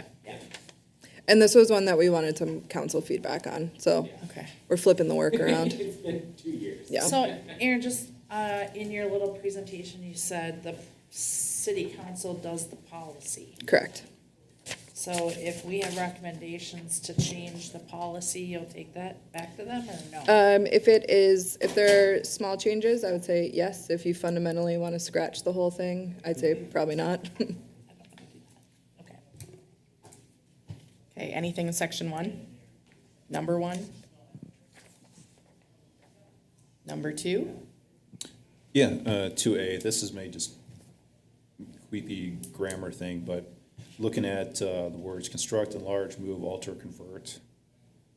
Move and convert, enlarge, aren't they all basically altering at that point? It's my understanding, after talking with Dave, the city attorney, that they are of legally different significance. Okay, fair enough. Webster says yes. Anything else in section 2, ADC? Okay, section 3. A. Took feedback from number 9 from Eric. Okay. Okay, hang on. 3A, These indentations aren't quite correct, so it's kind of hard to follow. yeah. This one wasn't me. So you jumped to number 9, Eric, but number 3, Uh-huh. it looks like it should be 2 of them. So the aggregate copy area for all signs of the parcel, and then the size of any other signs located within the property should be itself. Okay, It should be number 4. got it. I literally went line by line, old to new, Wow, you're an angel. and caught that. So in the old version, the size of any other signs located within the property was its own number. Got it. That's not even a sentence. The sign of any other, Okay. oops. That's just weird. It's applications for signs, the application shall describe and set forth the following. Okay. Anything on, that was A. B is just 1. Yep, C? Okay, 4. Conforming sign, non-conforming signs? Yes. So I was just curious on number C, or letter C. How do we, I was just thrown by the not using it for a continuous period of 1 year. What does that mean? Like, what does this whole thing mean? We've got a non-conforming sign that's not being used for a year. so if somehow the doghouse's sign was non-conforming, their like letterboard sign, and they didn't use it for a year, they then would not be able to come back and use it again if it was non-conforming. It's not, that's not the case right now. Well, it was originally non-conforming, so it's still non-conforming. Correct. And if something, at the time when we update a code, if something is non-conforming, it's a legal non-conforming. So if they continue to use it in the way that it was prior to the ordinance, they can. If they want to change it, they have to make it conforming. Correct. And then, are you guys watching if they're using it or not? I would say this would happen in a situation, like, we wouldn't write a code to make something non-conforming if it was not an issue. Do you know what I mean? Like, we try to think about situations where signs are located right now, and we want them to be conforming with our code.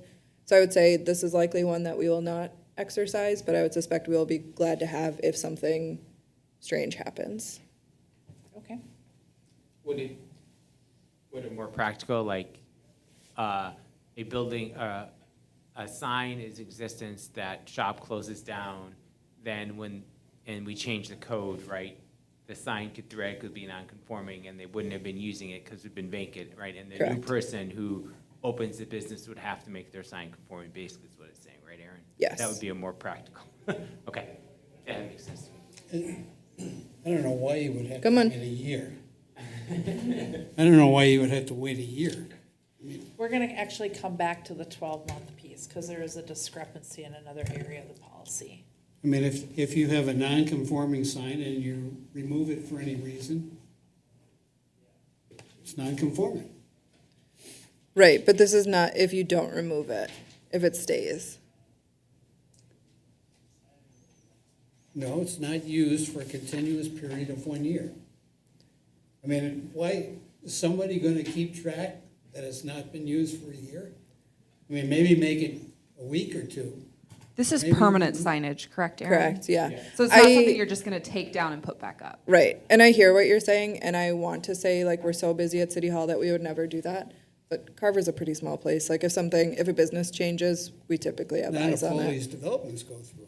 Well, And you're concerned about the public health of this non-conforming sign. correct, I mean, I don't see the reason for a year. okay. Okay, anything else on 4? Okay, section 5. In the old version, it said there was one non-illuminated sign per property. But we've changed it to 3. Why?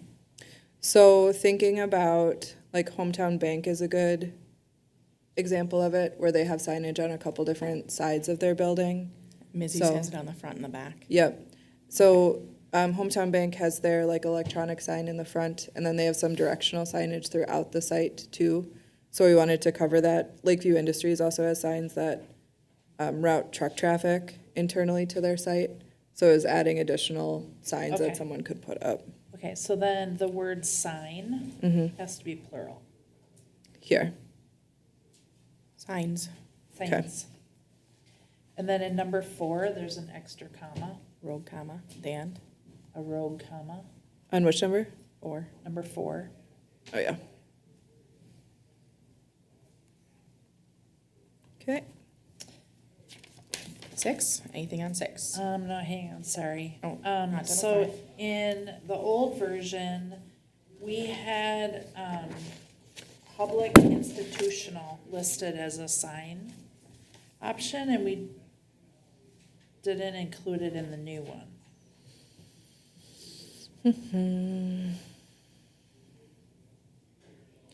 They fall here. I Public think. institutional is other government? Or other official government signs when posted by a government official officer in performance with their duties. Would that be like school signs? That's what I was thinking. Churches, schools? Well, and these are signs shall be exempt from the permit requirement. Right, so we're gonna require public institutional to go. It was allowed in the prior version without a permit, and now Oh, we're gonna we- make them go through with the permit? Yes, we do have to permit our own projects. Okay. Sorry, number 5. In the old version, we had a maximum of 2 flags per pole, Okay. and now we're not limiting that. Is there a reason why? Do we really want a flagpole with 6 flags on it? It says a maximum of 3. That's 3 flag Like poles. poles. This is flag per pole.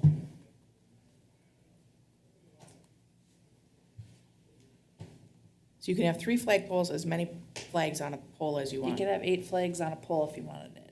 I don't think the pole would stand in a windstorm, but I just, like I said, literally went line by Yeah. line by line to make sure that we're comfortable with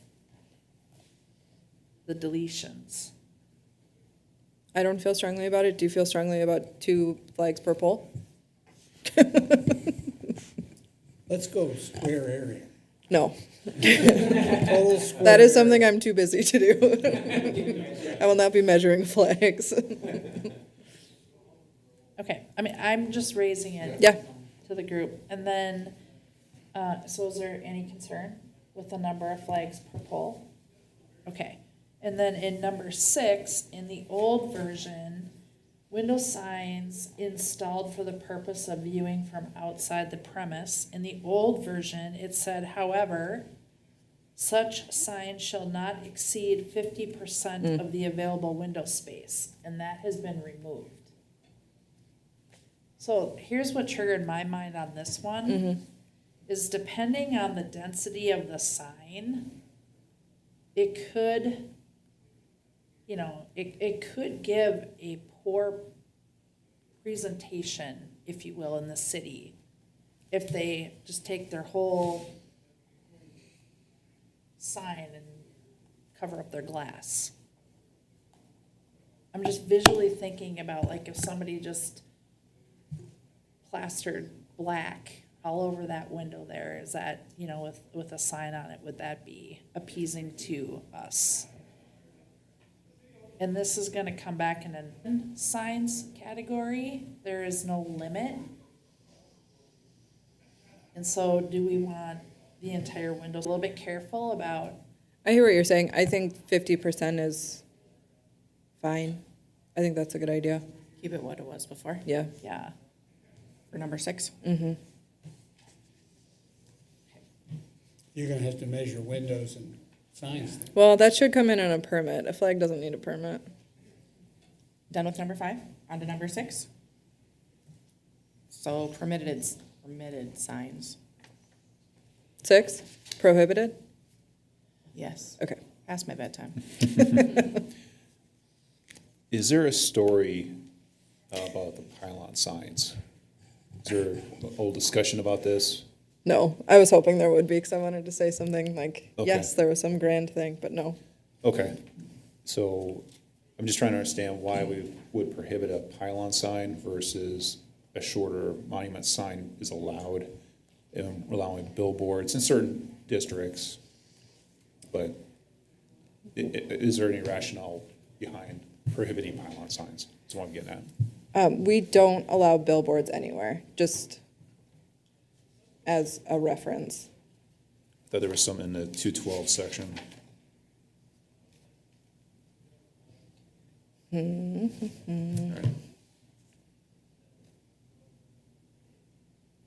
Do you want to allow pylon signs? Yeah, my understanding of the difference is just really height. They're essentially the same thing, just monument signs are shorter than a pylon sign. Yeah. Oh. So now we're essentially, and then what's the cutoff between a monument and a pylon Right. sign then? So now we're getting to definitions we gotta flesh out if we're gonna prohibit a pylon sign. Yeah, I do know that there has been quite a bit at the time of approval and since there's a lot of feedback about the Fleet Farm sign, the size of it.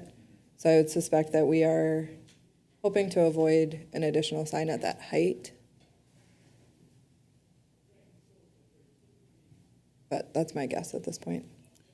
Yeah, well, my only concern is, with the- obviously sightlines and stuff like that, some signs, or some locations, if that's, the business has to go to that location. If we're limited to a monument sign, whatever that cutoff is, it may not be as visible Sure. as they'd like. And they may just, because of trees or whatever, hills, whatnot, doesn't have to be 200 feet high, you know, kind of exaggerating there, but they may want to go higher to get into the pylon sign category, just so their signage is visible.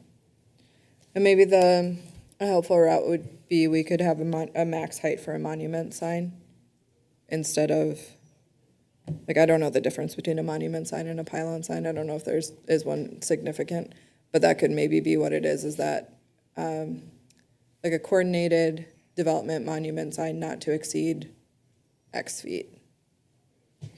Okay. That's just feedback for the Yep. council to kind of flesh that out a little bit. Because I don't think there is an industry standard, you know, cutoff between what's classified monument now becomes pylon. Right.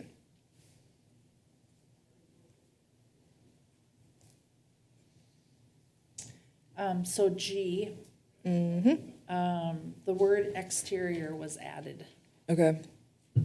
So going back to my prior comment about flashing, you know, they can put a Miller Lite sign in the window and turn it so it flashes outside, right? So I feel like we shouldn't differentiate between exterior, interior. We're saying no flashing signs, right? Yes, but I would. I think what the intent here was, and get me wrong, is like Hometown Bank, right? They've got an exterior sign.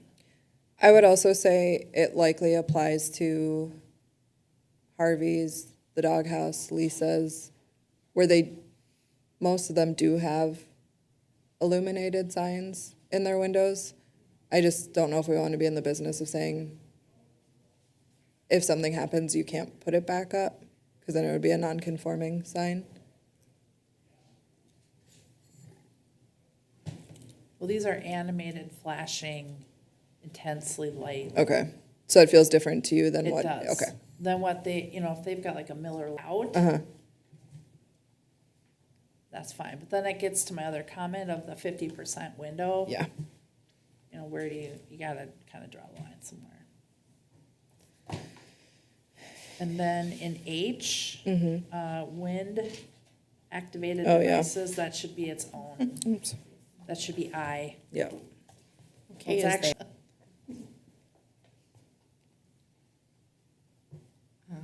As set 6, anything, or done with 6? No, I'm scrolling down to Y. So this is where I was saying the abandoned signs versus the non-conforming 12-month. Oh, sure, It- 6 months. This is 6 months, the other one was 12 months, so I think we just gotta pick one and stay consistent. Yeah, it sounds like this group might be interested in 6 months instead of 12. Does that feel right? So we're saying if a company leaves, someone's gonna go in and take down their sign because they're no longer here.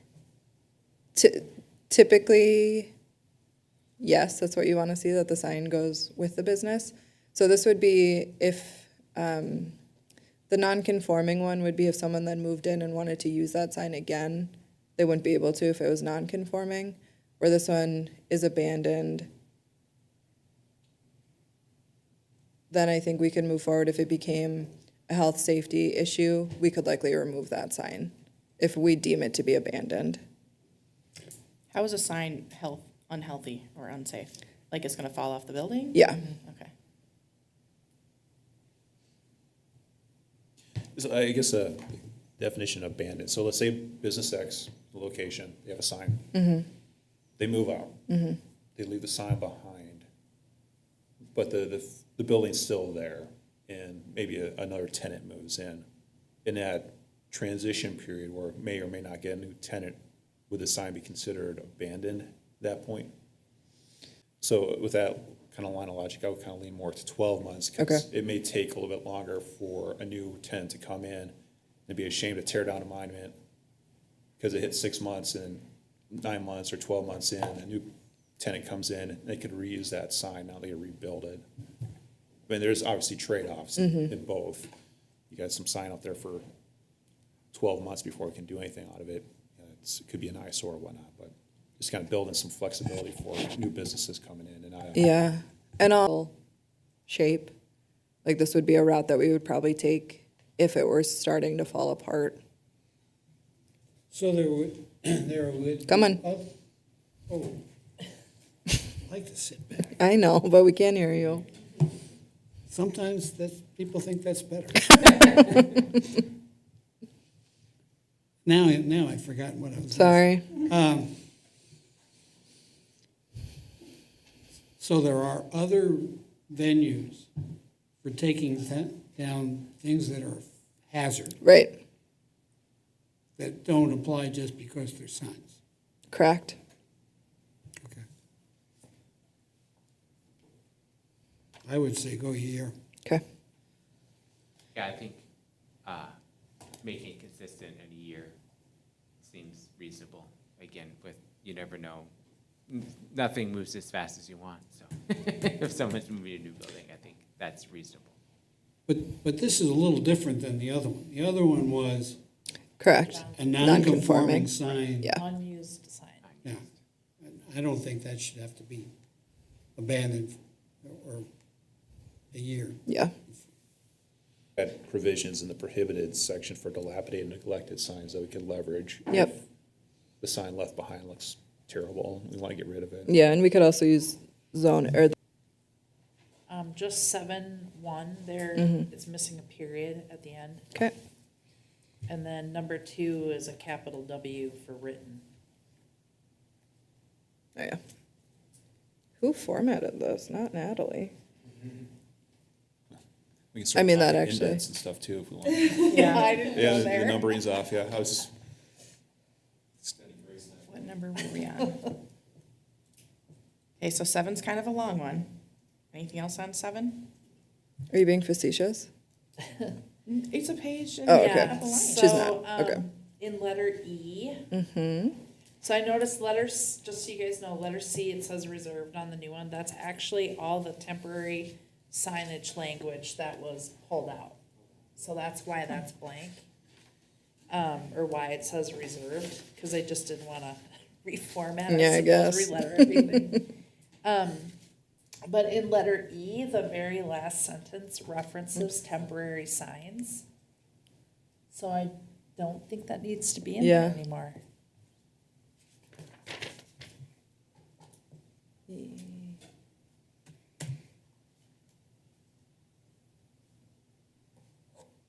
8? Sorry, I had a question about 7? 7D6, talking about the historic district, banners no higher than 10 feet from the foundation. Is there a backstory or rationale for that 10 feet? I suspect that it's in the commercial guidelines that the HPC applies to a project. So I suspect that it's in there, so this is a reference to their specific design guidelines. They have their own, there's residential and commercial districts that lay everything out for them, so I'm suspecting that it's in there to reference it here. Yeah, I should reference that before I brought up the question then. You don't, yeah. It just tends to seem a little arbitrary. You don't have to read those. Yeah. And we mean the top of the foundation. From the foundation of the structure? What do you mean? Well, the foundation goes all the way underground. Oh, yes, this is true. I mean, is it where the ground hits the foundation, or the foundation goes up some distance? I'm gonna say the ground.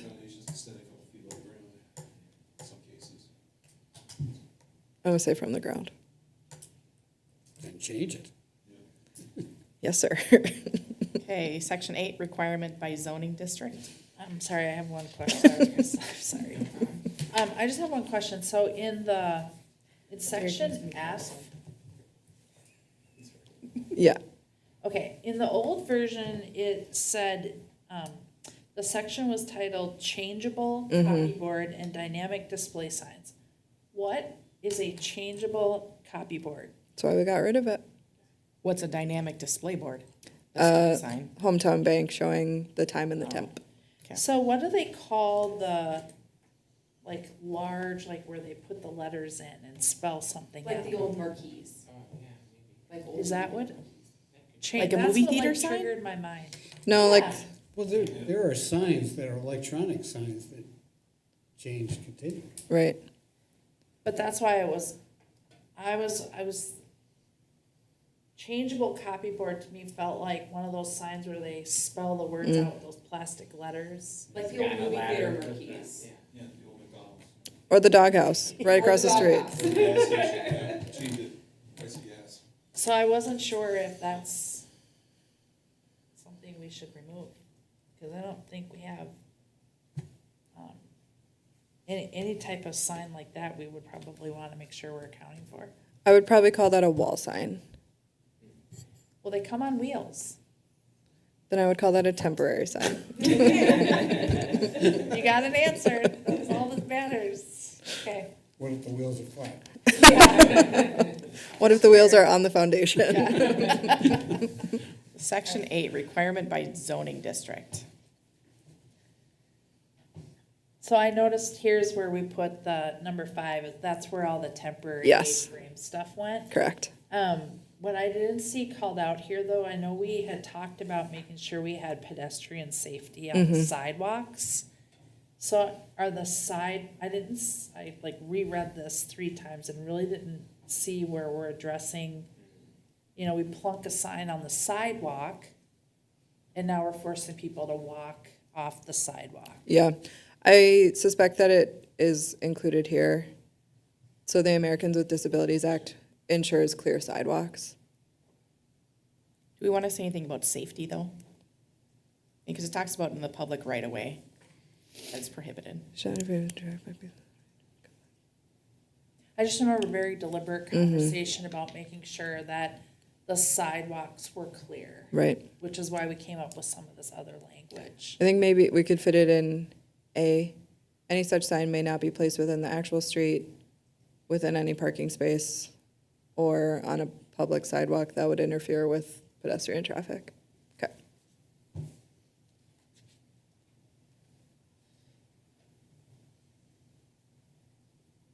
In B, there's 1, and then there's no A, and then there's a B.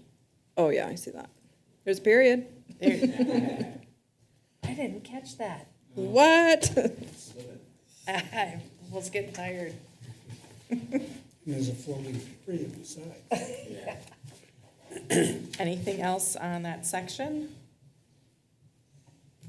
It's a long section.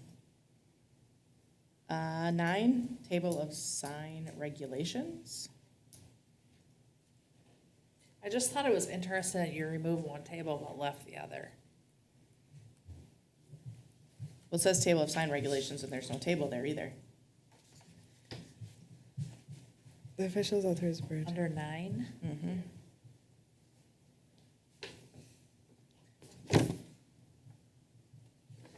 So there was a table under 8. Yep.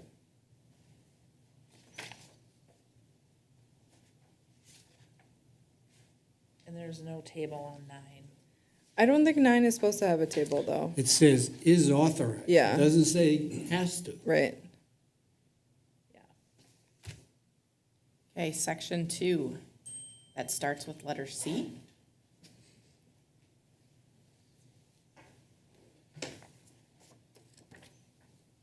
And the underlined is new text? Correct. Sherry, I think you said you had something on this? Nope, I'm No done. comments? Okay. I think we're done then. Beautiful. The end. Great. We'll revise it and we'll bring it back. Okay, moving on to communications. Sherry, anything for you? No. Jim? Nope. I have 3 questions. Dahlgreen Road, how far is that tarred? Or is it tarred at all? Or is it planned to be tarred? So it right now is tarred to the west side of Oak Tree. As we continue developing along Dahlgren Road, each developer will have to come to their westerly property line. It gets tricky where we're at right now because some of those properties likely can't develop, frankly, beyond what they are right now because it's so hilly. So it's something we toss back and forth with the county fairly often, like a hot potato of Who should do it? who should do it, how do we do it, because it's a kind of a spooky road. Okay.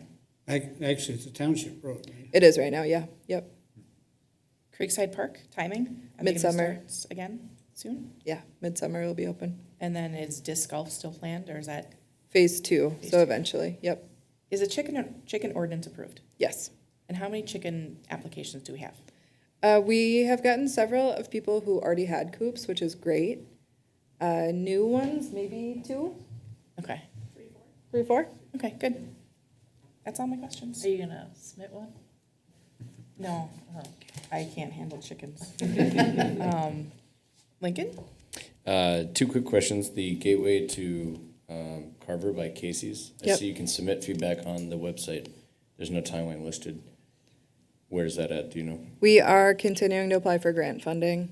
We Okay. haven't been successful thus far, but we're gonna keep trying. Okay. And then the splash pad, I forget the name of that one, but the Yeah. one by Getaway and that Yep. whole I've seen people posting online their opinions on parking. I don't tend to agree with them, but I'm just curious, like that one. I mean, small kids, I feel like they'll be grown up before it's done. Wondering where that's at too. We are planning to wrap up Creekside and then start to focus on that project as our next large-scale park project. Cool. That's it for And me. is that park project down here, that's moving forward? We have not made any approvals. We haven't gone out for design or plans and specs, but in general, the council is supportive of the project. Yeah, one of the holdups on that is the public works space.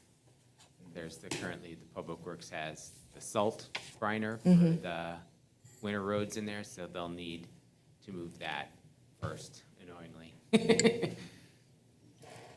Eric, anything for you? No, happy to be here. Thank just you. a- That was a slog at the end. Go ahead.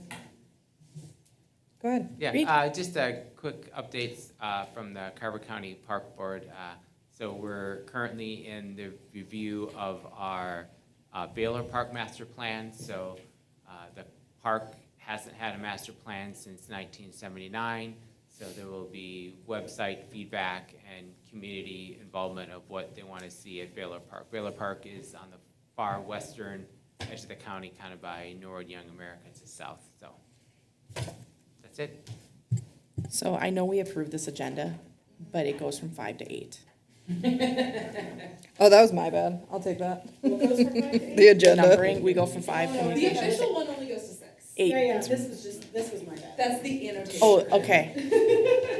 The annotated version goes to 8. Yes. The official version goes to 6. Can I get a motion to close the meeting? So moved. Thanks, Eric. One second. Thank you, Jim, and the meeting is adjourned. That was our first 2+ hour one in a row.